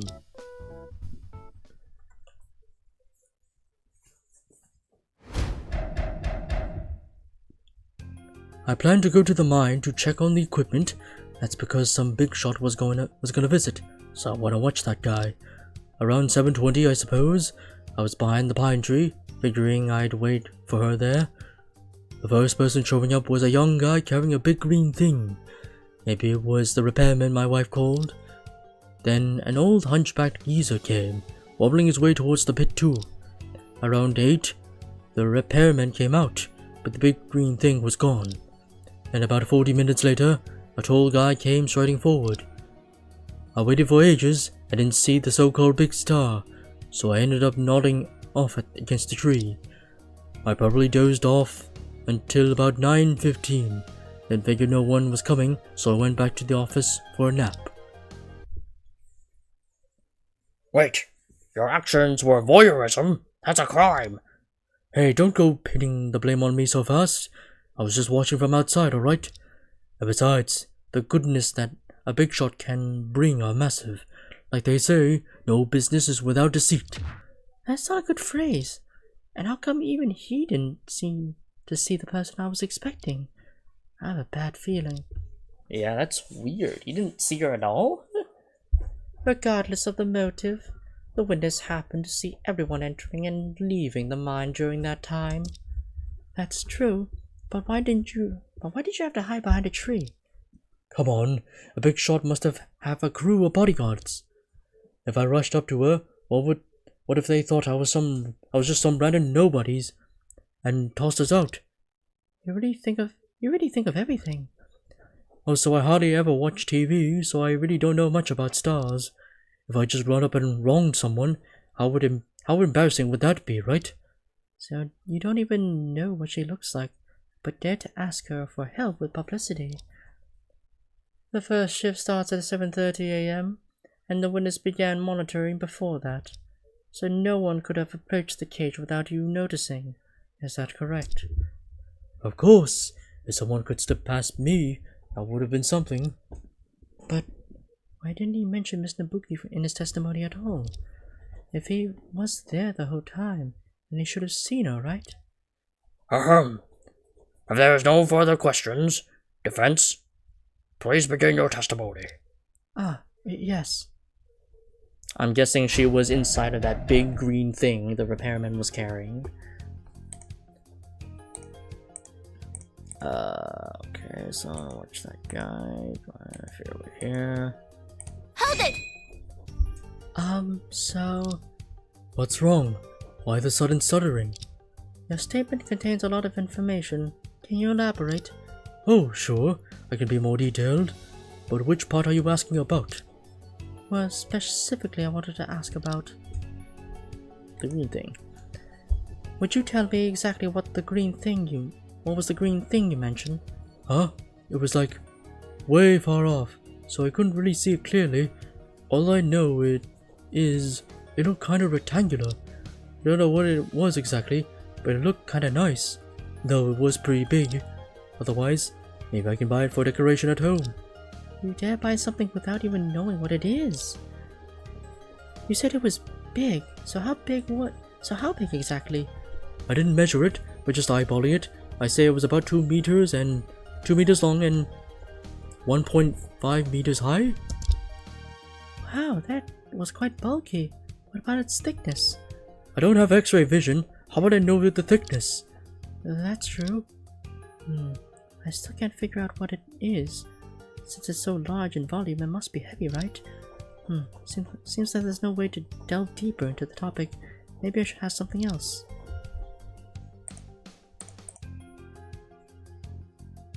Big green thing.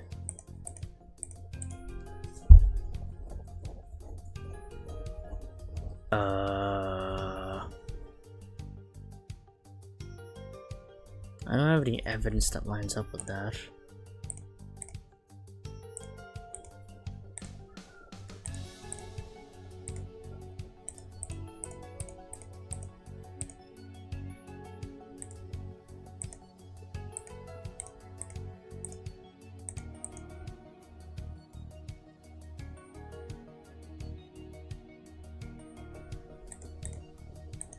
Hold it! So... What's wrong? Why the sudden stuttering? Okay, I want to ask you about the young guy. Can you describe the young guy carrying the green thing in detail? Man, this got me all puzzled.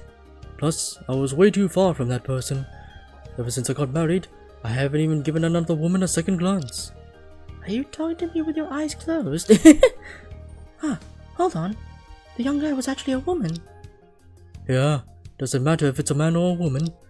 Because you said the person was a repairman, I just assumed it was a man. So is the young woman you saw the defendant over there? Huh? No, not her. The sizes are way off. The girl over there couldn't handle heavy stuff. If she's not the defendant, could you describe her features? Huh? I haven't had much schooling, but if you insist, I can only say she's definitely a woman. I'm speechless. Defense, why are you so concerned about the woman's identity? Because among the people Mr. McCon witnessed, only this person's information is quite vague. And considering the timing of her entering the mine, it's possible she has some connection to the case. Objection! This witness obviously can't recall any details of the person. It's just a waste of time to keep asking. I know it. Witness, do you have any way to confirm her identity? Like, drawing her? Huh? I've never been good at art, but if you insist, I can try. Well, let's forget about it. As for other ways, let me think. I can't remember what that person looks like. Maybe I'll recognize her when I see her?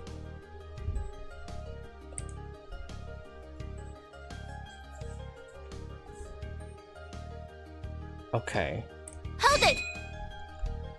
So you mean although you can't describe her appearance, you still have some impressions in your mind? Yeah, more or less. When I saw her, I was more focused on what she was holding. I didn't pay much attention to her face. What else can I do? Do I have anything to jog Mr. McConn's memory of the repairman? I think so. Like her hair? Maybe? Because...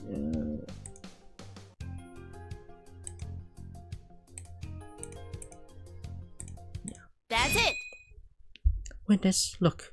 Is this the young woman you saw? yeah. I presume it's Nabuki, probably. Let me see. Yes, that's the one. I remember now. What magazine is this? It's the latest Entertainment Today, the most authoritative magazine in showbiz, I suppose. I've no idea about showbiz. Who is the person on the cover? She is the popular star we mentioned several times, Nabuki. Huh? That's Nabuki? Order! Are you serious? The strong repairman you saw turns out to be a talented singer and dancer? I don't get it either, but that's definitely the person I saw that morning. Defense, what do you think? I'm also a bit surprised by her appearance. But since Mr. McCon has witnessed her entering and exiting the mine, it's even more unnecessary to have her testify in court. Well, that makes sense. Prosecutor Ray, has Nabuki arrived? She arrived just now. She's waiting in the lounge to be summoned. Before we bring her up, I have one more question for Mr. McCon. What? Just spit it out already. Is it possible for someone to stay overnight in your mine? Nonsense. We always check the mine before closing to make sure no one's left behind. The oxygen supply underground is shut off at night. If someone stays there, they could die. So no one can enter the mine before the cage operates at 7:30 a.m.? Absolutely not. Alright, I'm done with my questions. Fine. If there's nothing else, I'll head back to the park and deal with the mess. You guys take your time. Although Mr. McCon seems unrelated to the case, his testimony has provided us with new information and new questions. Your Honor, the witness's schedule is tight. Can we proceed? Oh yes, please bring her in. The climax of today is probably ahead. We present Nabuki, the interpreter of the beauty of strength and artist from the grasslands, to testify.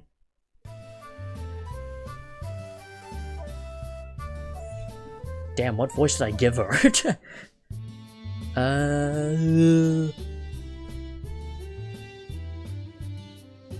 I don't think I really gave her a distinctive female voice, so I guess I go with whatever. There are more people than I imagined.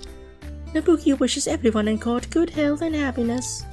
May there be abundant water and lush grass. May cattle and sheep thrive. Dayor Sayan Bainu. Wow, it's really Nabuki. I never thought I'd see her so close in my lifetime. She seems not wearing any white makeup. It's still so beautiful. She just greeted us in Mongolian. I think that means hello. Thank you all for your support of the indigenous song and dance, but I apologize for not being able to showcase my skills in return. This is not a stage after all. Was there's an audience? Her attitude is completely different from yesterday. Your Honor, shouldn't you maintain order? Order! Sorry, it's the first time I've seen a popular star in court. Even I was drawn into the scene. Witness, we know your time is tight today, but we have no choice. Let's spare the polite words. I've come a long way, and it's definitely a cost of time. But considering it involves human lives, it's unreasonable not to come. So, shall we get started ASAP? Wow, I didn't think such a superstar could be so straightforward and down to earth. I think I'm becoming a fan. Order! Ahem. I didn't expect Miss Nabuki to be so straightforward. The witness has a performance at 2 p.m. Any delay or absence would result in a breach of contract worth millions of dollars. To prevent such a situation, I propose to allow the witness to leave after a segment of testimony. What? Only one segment? There is no evidence to suggest that the witness is a suspect, so the court has no power to detain her against her will. The court believes prosecutor Ray's proposal is reasonable. That's good. Thank you. Tis. I have so many questions for her, but now, if there's only one segment of testimony, I can't waste time on irrelevant information. Defense, the witness is summoned at your request. What do you want her to testify about? Something about her meeting with the victim? No, I've already learned that during the investigation. And there's nothing noteworthy. First, I would like to ask Mr. Buki if she has seen the person sitting in the defendant's seat. I've only seen it in the photo shown by the police. I told you yesterday. I went down the mine with the old man. I didn't see the girl. Just as I thought. Let's put this question aside for now. I need to focus on breaking through Nobuki first. Okay, let's not dwell on the defendant for now. What I really want to know is your actions after going down the mine, Miss Nobuki. As a star, why did you go down the mine in the first place? Miss Lawyer, I told you during the investigation that it has nothing to do with the case. I know, but now the case has become complicated, and I can't tolerate any concealment anymore. Whether everything you experience is related to the case or not, let's clarify it in the courtroom. You come prepared, don't you? Fine, I'll cooperate.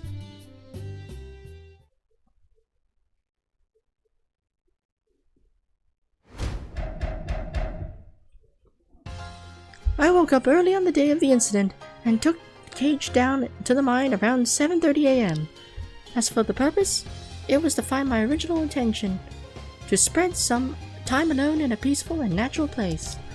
There was an old man who went down with me. I didn't expect that he would. I hope he could find rest in peace. Whatever. After getting out of the cage, he went straight to the right. As for me, I went to the working section. To be honest, I felt a bit embarrassed. The iron bars there were a bit loose. I broke one by accident. I listened to some music in the working section for a while. Then I felt something was wrong, so I left. The police found the broken iron bar at the scene and were puzzled for a while. So this is what happened. I forgot about it because it was so easy for me. Don't worry, I'll compensate the mine owner accordingly. That iron bar is at least 4 centimeters thick, and you just casually broke it? Why use the word casually?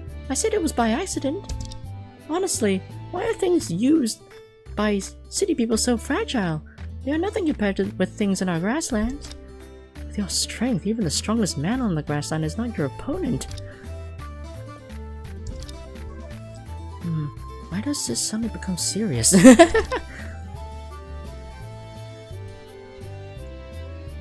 Witness, how do you usually exercise?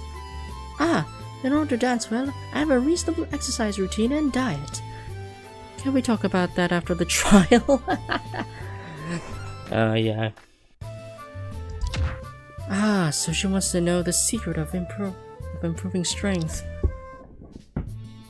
It's okay now if you want to know. Thank you. Let's focus on your testimony for now. Defense, are you ready? Nabuki's testimony clears herself completely. I don't believe in that nonsense about finding original intention. Yes, I have many questions for the witness. Alright, since the witness has limited time, I hope you won't keep asking relevant questions. Does that mean if I dwell on meaningless questions, will I be punished? Well, shit. So, please go on ahead.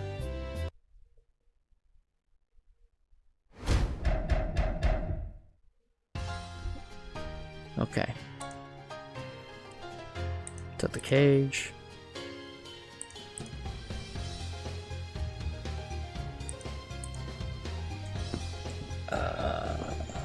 Okay.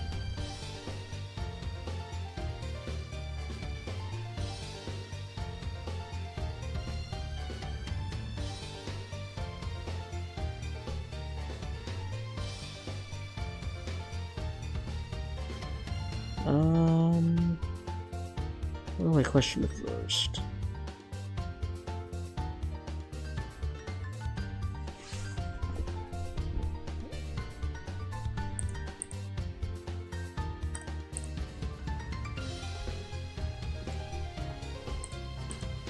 Hold it! Find your original intention.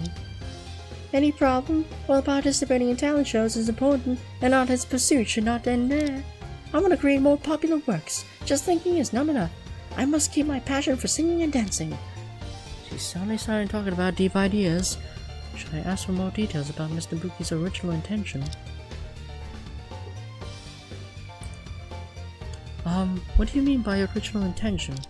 My family can be considered descendants of a nomadic ethnic group, and I learned to sing and dance from an elderly shepherdess.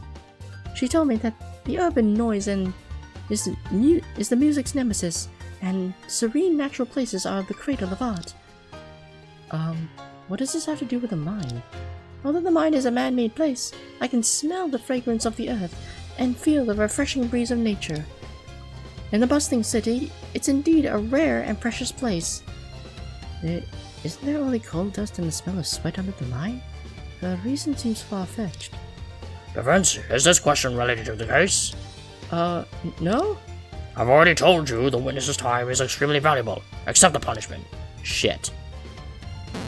Oh, this is what's gonna cuck me over. Whoops, did I ask? Why did I ask about these utterly useless details? Yeah, we're actually gonna get... Yeah. This is probably gonna be the one thing that's gonna cuck me over in this case, then. You went to the working section. You broke the iron bars. Well, I mean, it's already confirmed by the police that, yeah, something was broken.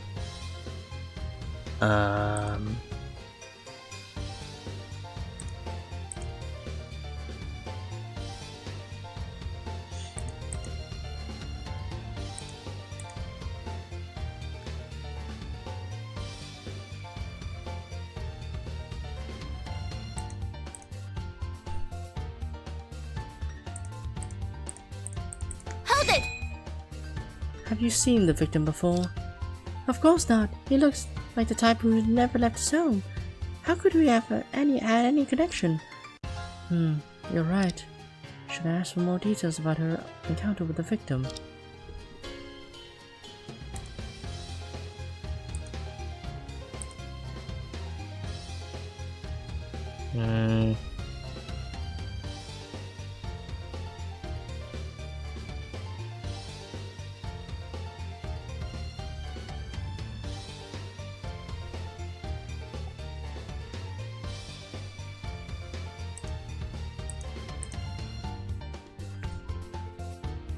She was carrying something into the mine, but it didn't. Wait, well, actually, no. It only shows her going up, so she didn't take it with her back. She didn't take it back with her.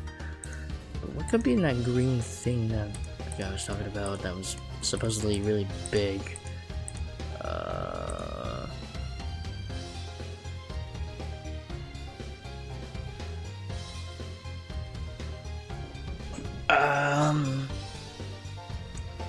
Continue cross-examining, or let it go.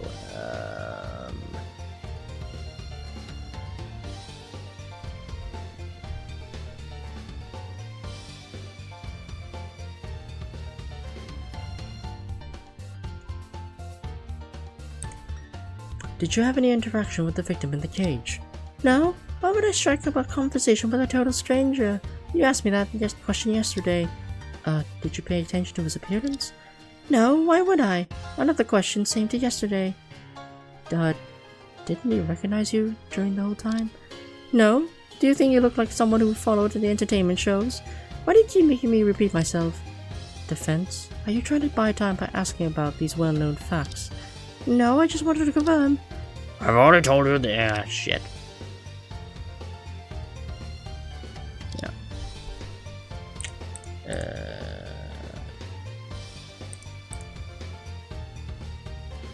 So getting out of the cage, you went straight to the right.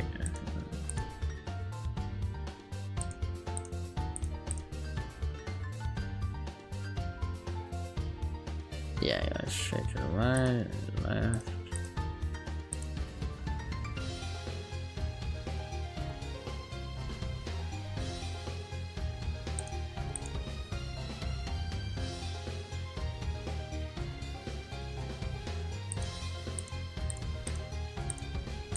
Hold it! Leaving aside the fact that you broke the iron bar, generally speaking, when we see a fence, the first reaction is no entry, isn't it? Why did you go in? I borrowed this place and signed the agreement. Even if there was an alloyed armor door, I have the right to get in, right? Can you even break something like that? Well now, should I ask for more details about breaking the iron fence?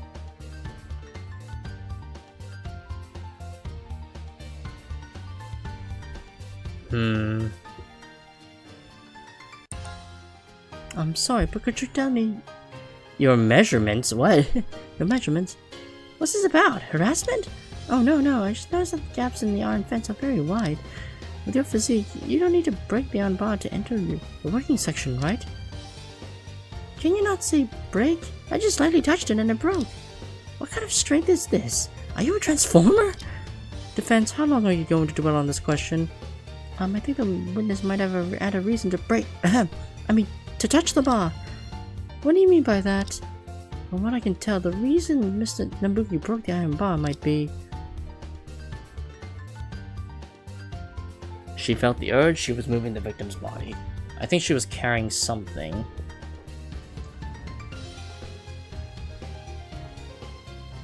Yeah, because it was mentioned in McConn's testimony that she was carrying something. And she didn't, and according to the footage, she didn't take it back. She didn't bring it back up the surface. So, it's still there. Because you were carrying something with you, and it's something pretty heavy. How did you know? Mr. McCann mentioned earlier that you were carrying a big green thing when you entered the mine. Is that true? Well, obviously carrying such a large object would prevent you from easily passing through the fence, right? You ever noticed that? It's true, I was carrying something, but I didn't intend to break the fence. Oh, there's a spelling mistake there. I got stuck when I was going through it, so I just took it off. Why does it sound so easy? I'm sure everyone in court is curious about what were you were carrying. Is it really that important? Of course. I've been dying to know for ages. What was it? Ahem. Even Prosecutor Ray is a bit curious. So spill the beans. Alright, I'll just add one more statement in my testimony. I had a small green table with me. Just wanted to chill in for a bit and have some snacks. A table? It was a table? Was there a table in the... Oh wait, no, yeah, there was a table in the mine shaft, I think. If I vaguely recall. Mirror fragments were found in a bucket, and one of them was green for some reason.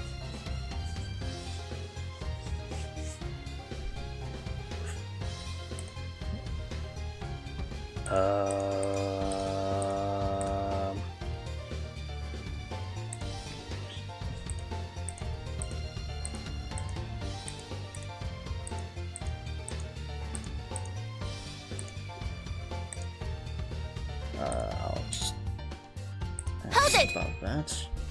A small table. Wait, Mr. McCon described it as at least 2 meters long and a meter high, right?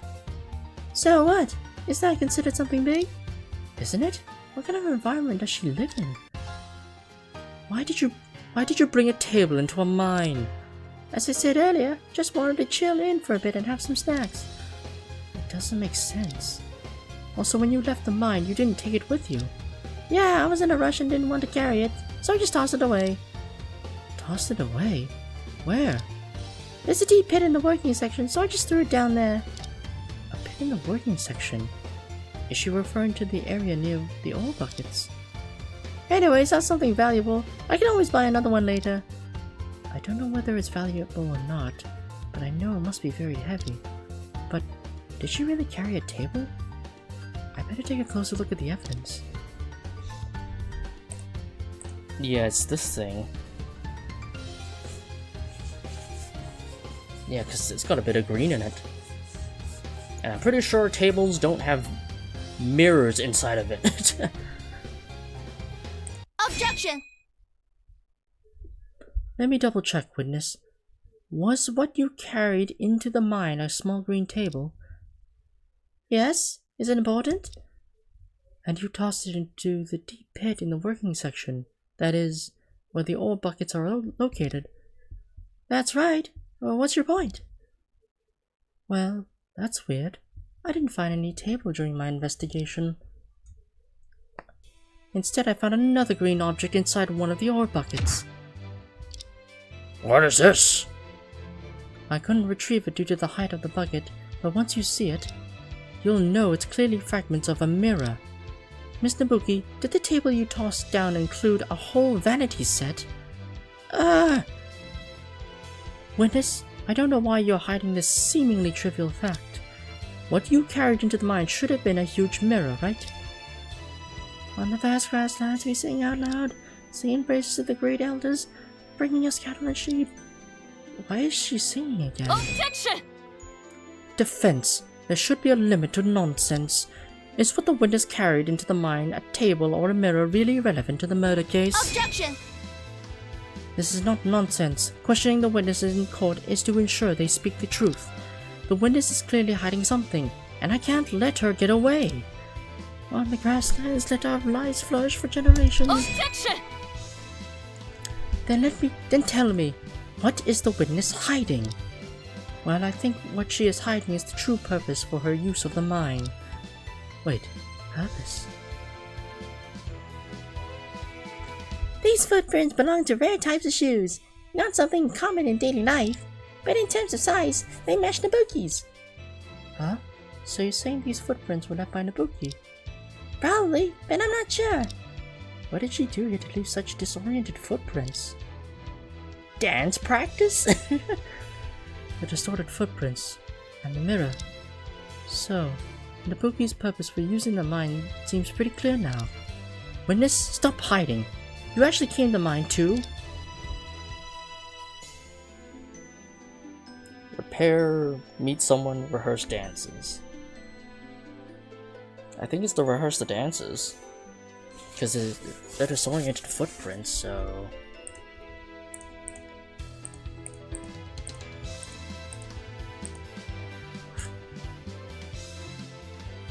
No, not to meet someone. No, definitely not to repair. Mr. Buki, you left many footprints with different depths and directions on the working section, and considering that you also brought a huge mirror into the mine, obviously you went down there to rehearse dancing, right? Rehearse dancing? In the mine? That's too strange. Unbelievable! Are lawyer's instincts also good? Finally, she's going to admit it. Tsk, it's really annoying. I managed to find a place to practice dancing without anyone bothering me. And because of you, the media will know about it now. Order! Witness, what happened exactly? Actually, my lifelong dream is not to become a famous star, but to publicize the beautiful dance and singing culture of my hometown to as many people as possible. Participating in talent shows was just a means to expand my influence, but I didn't expect it to bring me endless troubles. Troubles? You mean media exposure? Exactly. If you haven't been chased and blocked by paparazzi, you can't imagine how terrible it is. They're like locusts. They may appear at any moment, whether it's when I'm eating, sleeping, or rehearsing. I thought they would focus on my work, but I was wrong about them completely. Entertainment news is mostly about gossip and trivia, and not much of it is really important.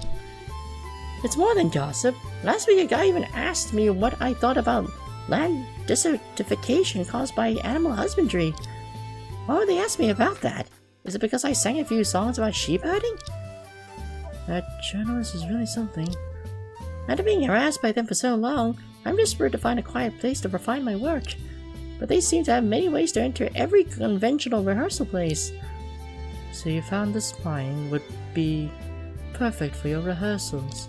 Yes, though it's slightly dark, the soil quality is actually okay, and the place is spacious, so it's good enough. So you asked your agent to contact Mr. McCon in order to practice here. And on the day of the incident, you took a mirror and went here to rehearse alone.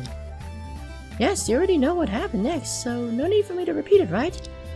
Understood. Yeah. And she just tossed the mirror down the pit. Okay. I'm surprised that a popular celebrity like you has been pushed to this extent by entertainment and journalists. I'm quite surprised. Boring. What have you proven by wasting so much time on this unrelated topic? It proved, well, it did give us some new information. I hope this information won't lead you astray even further. Defense, can we continue with the questioning? Okay. Mr. Mookie was rehearsing in the mine all the time on the day of the incident. Chief once said that even in the same testimony can have completely different meanings in different situations. With this new information, the meaning of her previous testimonies has completely changed.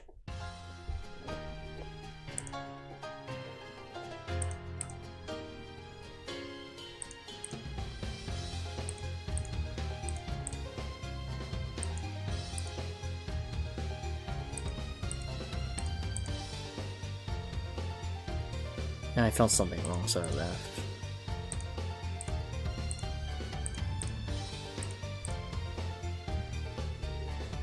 Which is found inside the bucket.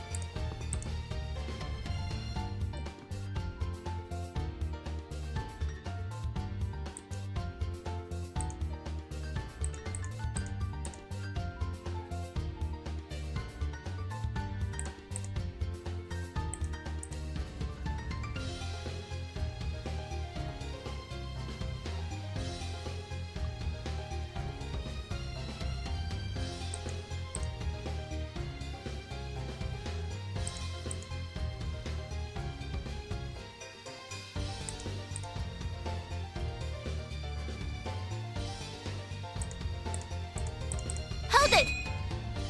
Listening to some music? What device did you use to listen? A tiny music player clipped to my collar, and tiny earphones in my ears. I'm still wearing them now. Wow, that's really portable. I feel like I should recommend this device to someone. Hey, who? I don't know. Back to the point. You just said you felt something was wrong and left. Can you tell us exactly what was wrong? Nothing serious, just a sense of ominousness. She's just talking for the sake of talking. What should I do? She seems to be avoiding this topic. Should I continue the question? Mr. Buki, I need you to answer my question seriously and directly. On the vast grassland, riding my steed so grand, through the wind and rain, united we stand. Hey, why are you suddenly singing? Oh, I just remembered clearing my throat. Please don't try to get by with singing. If there's really something suspicious at the crime scene that you've noticed, please tell us truthfully. Do you really want to know? Of course. Well, the reason I haven't said anything is just that I'm not quite sure whether what I saw was accurate. But if you insist, I'll add it to my testimony. Why do I also have an ominous feeling?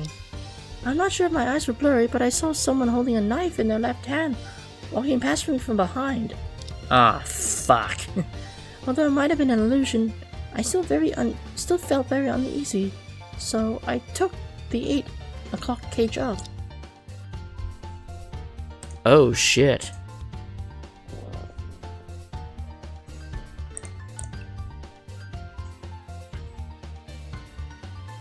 But I saw someone holding a knife in the left hand walking past me from behind. But it could be their right hand because she was looking at a mirror. She probably saw them through the mirror. Hold it! This is crucial information. Why didn't you mention it earlier? Objection! This is crucial information. Why did you mention it earlier? How come you didn't even know about it? Don't blame me. The police told me to think carefully before speaking. I didn't see the figure clearly, and I couldn't confirm anything. Isn't that what you told me to do? When did you see the figure? did it have any other distinctive features besides holding the knife in the left hand? I don't remember. Maybe it wasn't even 8. The lighting was dim in the mine, and I was focused on music. I couldn't even tell if it was a man or a woman, a person or a ghost. You should at least tell if it's a person or a ghost. Why did you only notice it holding a knife in the left hand? It's because of the glint of the blade. If it weren't for that, I might not have noticed the figure at all. Order! Order! This is a brand new piece of information. The figure must be the murderer of this case, right? The conclusion still needs to be verified, but the likelihood is very high. Is that so? If that's the case, the defendant is one step closer to being convicted. Do you need me to explain why? The defendant is one step closer to being convicted. Really? With the update of the evidence, the same testimony indeed produces completely different meanings. Is it my opportunity to fight back? Yeah. Holding a knife in the left hand walking past me, yeah. This is where I present the mirror, I think. Objection! Yeah. Because it's inverted. She saw it through the mirror, which is inverted, so that means... so that means it's the suspect in question is actually right-handed. What's wrong? Finally, after the seemingly brief yet informative testimony, I've seen the breakthrough. Witness, during your time in the working section, you saw someone with a knife in its left hand walking behind you, right? She already repeated it multiple times, and that someone could only be the defendant. No, on the contrary, it's impossible to be the defendant. The defendant, not dependent. Oh? What do you mean? We have already known through questioning that the real purpose Miss Nabuki went to the mine was to rehearse dancing. So think about it. How did she rehearse?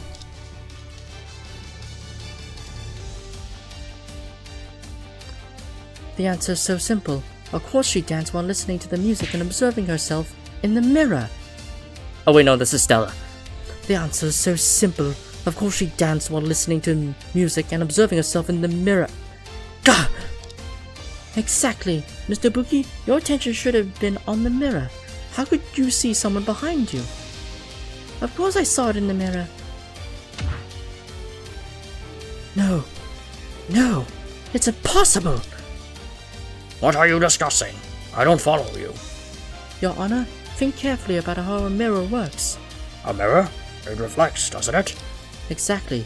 If the witness saw someone with a knife in their left hand in the mirror, then the hand holding the knife must have been the right hand. Huh? Is that so? I don't understand. Is there any difference whether it's a left hand or a right hand? Of course there is. This decisive difference creates a contradiction. Specifically, the evidence that contradicts someone with a knife in their right hand is...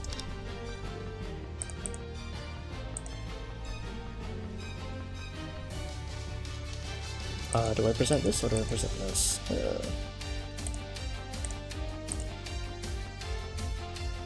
The evidence that contradicts someone with a knife in their right hand. Yeah, the photo, right? Yeah. At this crucial moment, I better stop making such jokes anymore. I should have... Oh. Okay, I'll just use this one then. That's it! Okay, good that they didn't punish me on that one. Prosecutor Ray, when Alex Zhang presented the photo of the crime scene, you issued a report. The report indicated that among all people involved in the case, only the defendant Annie Lemon's dominant hand is the left hand. However, Ms. Nabuki witnessed someone holding a knife in their right hand at the scene. It precisely suggests that the suspected murderer is impossible to be the defendant. Objection! Despite her left-handedness, it's common for her to use her right hand occasionally to hold objects. Your argument is weak. Objection! This someone wasn't just wandering around the mine, but to commit a murder. How could someone possibly hold a weapon in their non-dominant hand? Objection! How could someone possibly hold it? Yeah. Even if that's the case, the defendant might have intentionally held the knife in their right hand to mislead the witness. Objection! At the time, Miss Nabuki had her back turned to the murderer. the murderer had no reason to believe that she had noticed anything. Or even if the murderer did believe that she had noticed something, would the murderer really believe that merely switching hands to hold the knife would be enough to mislead her? Gah! Indeed, if I were caught in the middle of a murder, I would undoubtedly try to silence the witness. You're so fierce. After all these arguments, what exactly is your point? My point is very simple.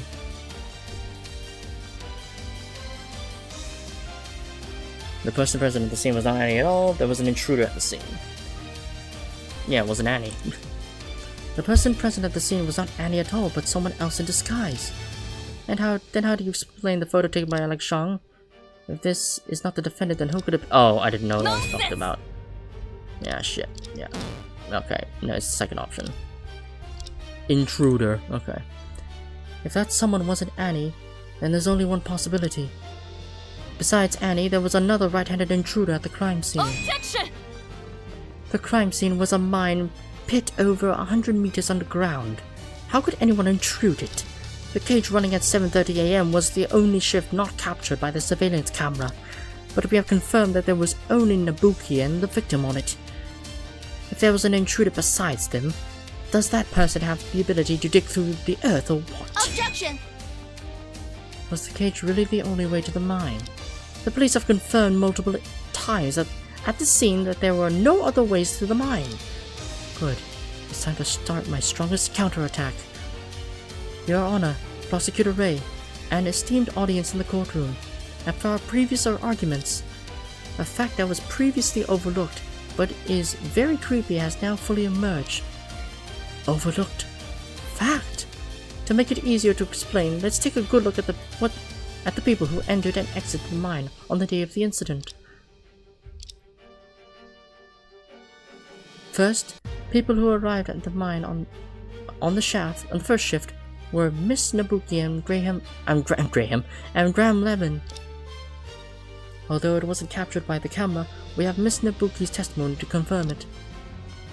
Yes, and he and I went down to the mine at exactly 7:30 with no one else on the shift.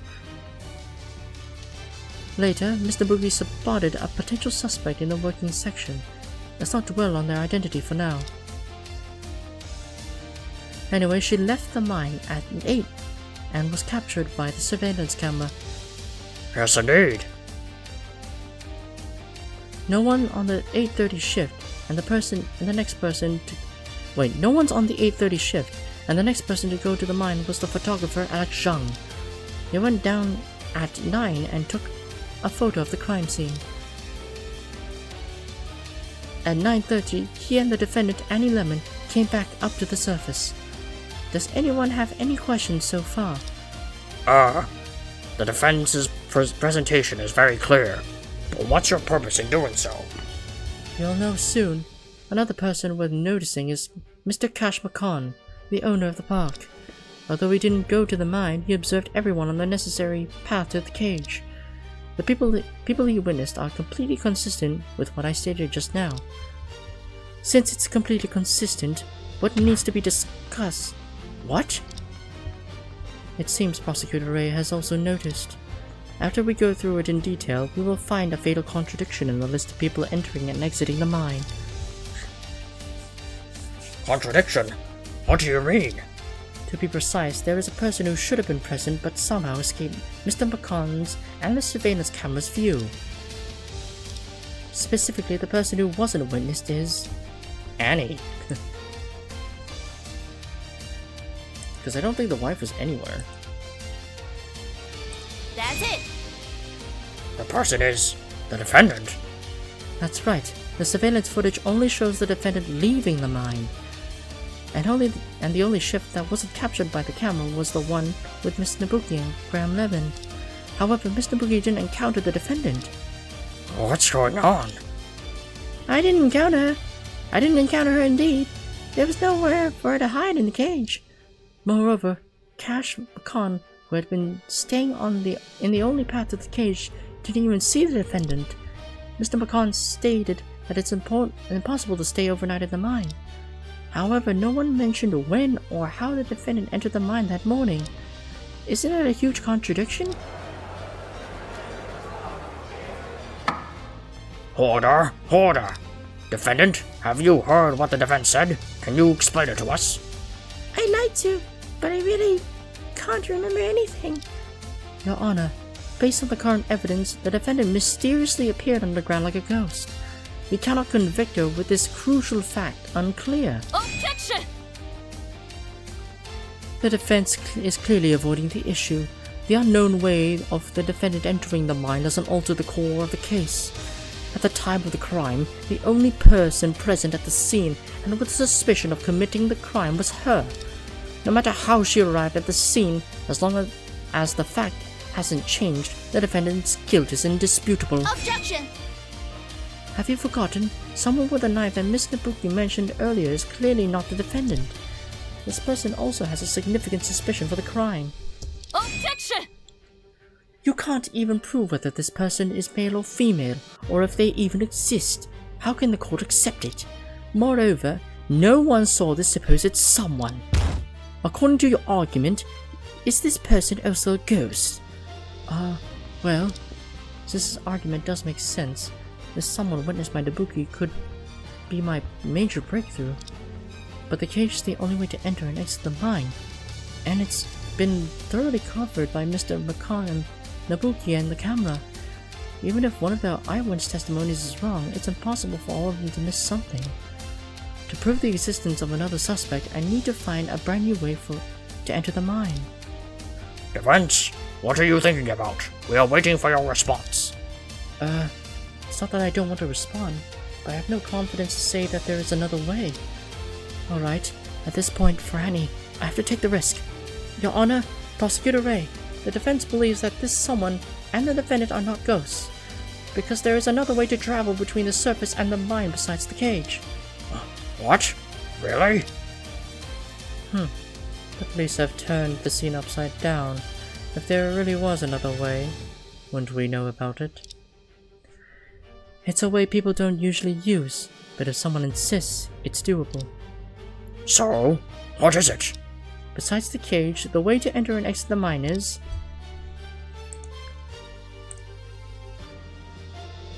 The ore buckets, yeah. connected by thick iron chains operating in a continuous cycle between the surface and underground. Yeah, the ore buckets. That's how you can bypass the surveillance system.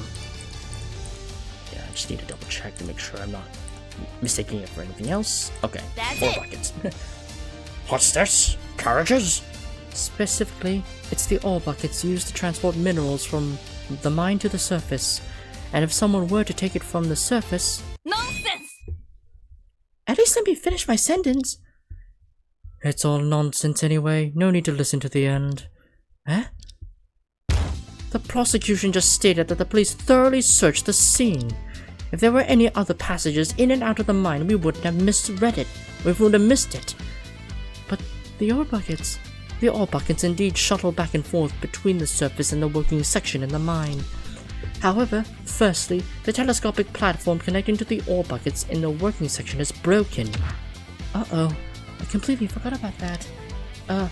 Wait, the platform is broken, but is it possible to jump directly from the buckets to the ground? The horizontal distance between the buckets and the ground is 5 meters. Jumping from the shaky buckets without any run-up. Even athletes or special forces can hardly do it. I see. That's not the most important part. The police have already conducted a thorough investigation of the ore buckets. Since this passage is used for coal transportation, there isn't any oxygen supply equipment. What? Moreover, due to years of mineral transportation, the passage is filled with various toxic and harmful gases. It takes a full 15 minutes for the buckets to descend from the surface. If anyone were to take it, they probably wouldn't have enough lives to spare. How could it... That was supposed to be my lifeline. Realizing that even your lifeline has been cut off? Well... Alright, looks like you've played all your cards. Your Honor, how about we ask Miss Nabuki to take her leave? Oh, that makes sense. Witness, sorry for keeping you for so long. It's alright. After all, I was only asked to provide one testimony as agreed. I don't know whether I helped a bit. Then I'll take my leave for now. It's been quite a challenging case. but we finally reached this point. Is the judge about to start summarizing? What should I do now? Indeed, it's been quite a struggle for the defense, especially for a rookie in the legal field. But there is nothing to discuss about this case, right? The prosecution's assertions and the evidence are clear. While the defense has raised doubts, they have been debunked. Since there are no other means or descent into the mines besides the cage, I believe there are no other suspects in this case. Objection! If we can't determine the exact movements of the defendant, how can the case be considered thoroughly resolved? Defense, I understand how you feel, but the court is concerned only with the simple fact of whether the defendant is guilty. And based on the evidence and testimonies provided by the prosecution and the police, this conclusion is more than justified. What? Is there anything I can do? Evidence, witnesses. No, I need to stay calm. Is there really no weapon left? If I can't think of something, anyone... As this case involves Sky Shield, the police and prosecution have a lot of work to do after the verdict. But those are not the concerns of this those are not the concerns of this court presiding over a murder trial. What the heck? Did my chat get disconnected? Oh, that's weird. That is weird, okay. Well then, I am to announce that the defendant in this case, Honey Lemon... Read it back. Oh. Drake? What's he doing here? This voice.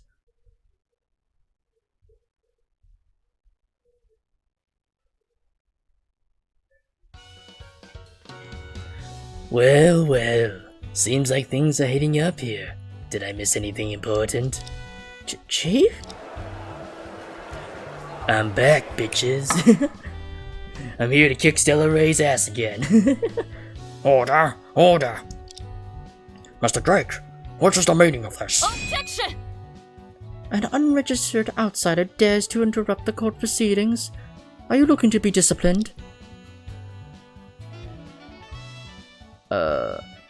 Who's? I don't know who this is. Hey, don't get so worked up. I'm here too. Oh, Tessa. Hello everyone, I'm back again. Huh? Detective Sanford?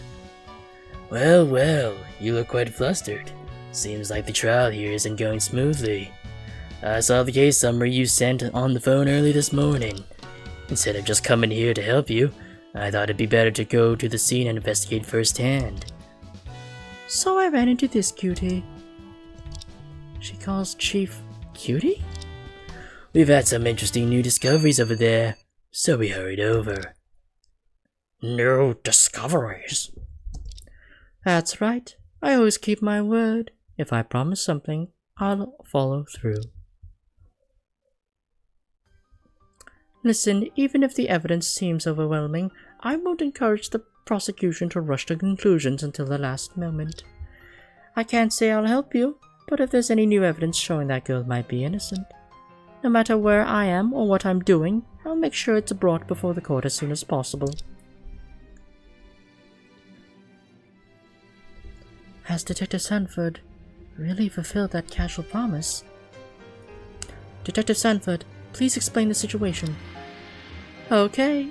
Do you remember the ore buckets in the working section? Of course, we were just discussing them earlier.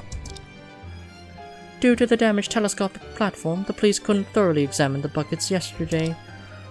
Your chief insisted that the area was crucial and was determined to have me find a way to get close. Today we finally managed to bring some equipment over, and we discovered something new. Something new? What is it exactly? In simple terms, there were traces of wiped off dust on the bucket chain connecting the buckets. Ah, I noticed it yesterday too. Does it mean... Exactly. That's what I'm suggesting. The police found a fingerprint on the chain. What? How is it possible? This is truly an unexpected turn of events. That's right. Since there's a fingerprint, it means someone climbed around the buckets. Regardless of how this person managed to solve the gas issue, the defendant is no longer the only suspect. Gah! Detective Sanford, stop keeping us in suspense. Whose fingerprint is it? I'm curious too. Whose fingerprint is it? Huh, I knew you'd be curious. Whose fingerprint is it? The answer is... I don't know either. Huh? What does it mean? I don't think about blaming the police. We really tried our best. But the fingerprint did not match any samples in the country's finger database. We don't even know if this person is male or female. We can only assume that the fingerprint is from an adult. So someone not from the country. Or an unregistered citizen. Since there is no matching samples in the database, it means it doesn't belong to anyone involved in the case? That's correct. As you should know, our country implemented a nationwide fingerprint registration system in 2014. Every citizen aged 16 and above has their fingerprints collected when obtaining identity documents. Even those who already had documents 10 years ago had registered their fingerprints again to reactivate them. This information is permanently stored and is not deleted even after death. I remember it. This not only saves police time but also addresses cases where criminals destroy their fingerprints post-crime. Would anyone really do that? The defendant in this case is a reclusive rural girl. Could the fingerprint be hers? Of course not. I wouldn't make such a careless mistake. While Annie Lemon is indeed a rural girl, the police pay special attention to residents in these remote areas and often visit to collect their fingerprints. When Annie Lemon turned 16, the police had happened to visit her village and record the fingerprints of all the villagers. The fingerprint on the bucket chain is completely inconsistent with her record. Got him. Alright.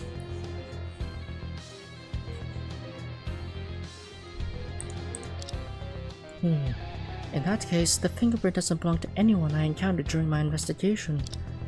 Then the mystery of this case deepens even further. Anyway, at least we're off the hook today.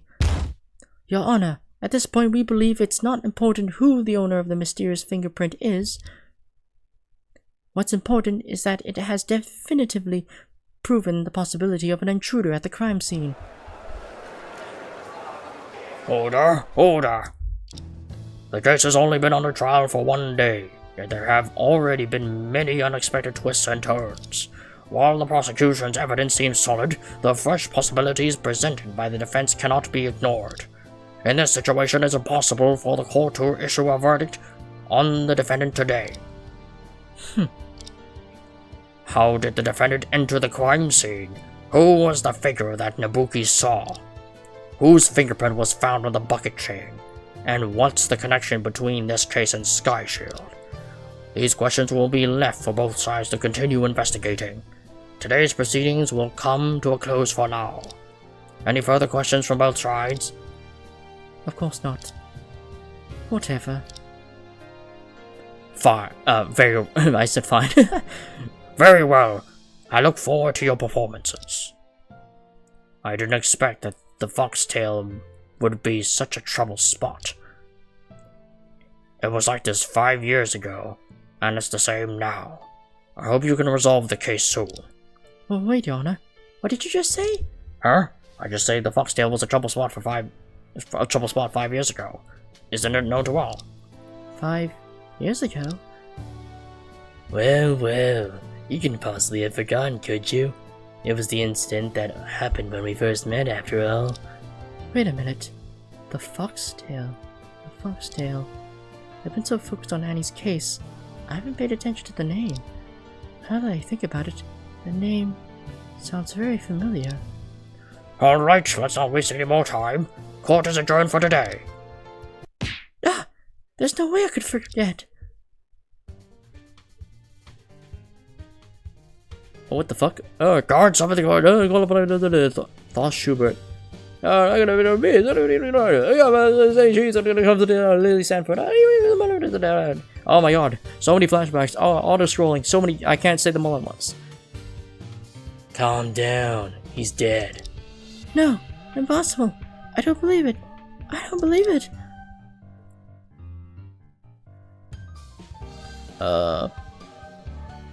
Is this auto scrolling? Oh no, it's not. I don't know his name because that's in Chinese, and I don't recognize the characters, so I have no idea what his Chinese name actually is. So I don't know. Let's see. What voice do I give you? My Sun Galaxy is currently being held captive by a group of criminals in an underground facility, and I need your help. And the name of the facility is the Foxtail Mine. At the moment, it all came back to me. 5 years ago, the tragic case that shook the judicial world. The Foxtail. It was the name of that case, and also the turning point of my life. How could I forget? Why would Sky Shield choose to reappear in this place? Why would Annie be imprisoned for this? At that moment, I realized that everything has been predetermined. As the immense flow of information flashed across my mind, my consciousness became blurred.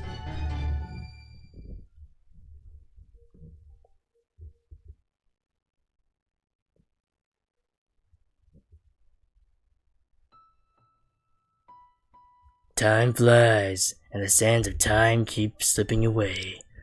5 years is enough to turn the files on the officer's desk into a small mountain. It's also enough for some unpleasant memories to be sealed away under layers of dust. Just now, Luna suddenly fainted at the defense seat, and Prosecutor Ray rushed over. With her sister looking after her, my presence seems unnecessary. Well, now that I have some free time, it's time to tell our story from the past. Yes, I'm talking about incident number 761. It opened Pandora's box and brought various misfortunes for us. No matter where I am, I'll never forget anything that happened in that case. And that day also marks the first time I met the girl named Luna Ray. Flashback. Oh, yep. Oh, wait, that's the end? Oh no, never mind. I was like, that's the end of the chapter already? Oh no. Okay, it's not it. 5 years ago, in the trial of incident number 761.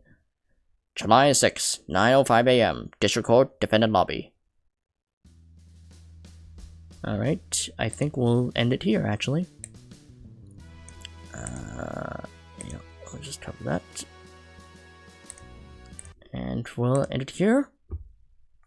I think that's a good stopping point for now. And we'll continue this in either tomorrow or the day after. One or the other. Farewell for now.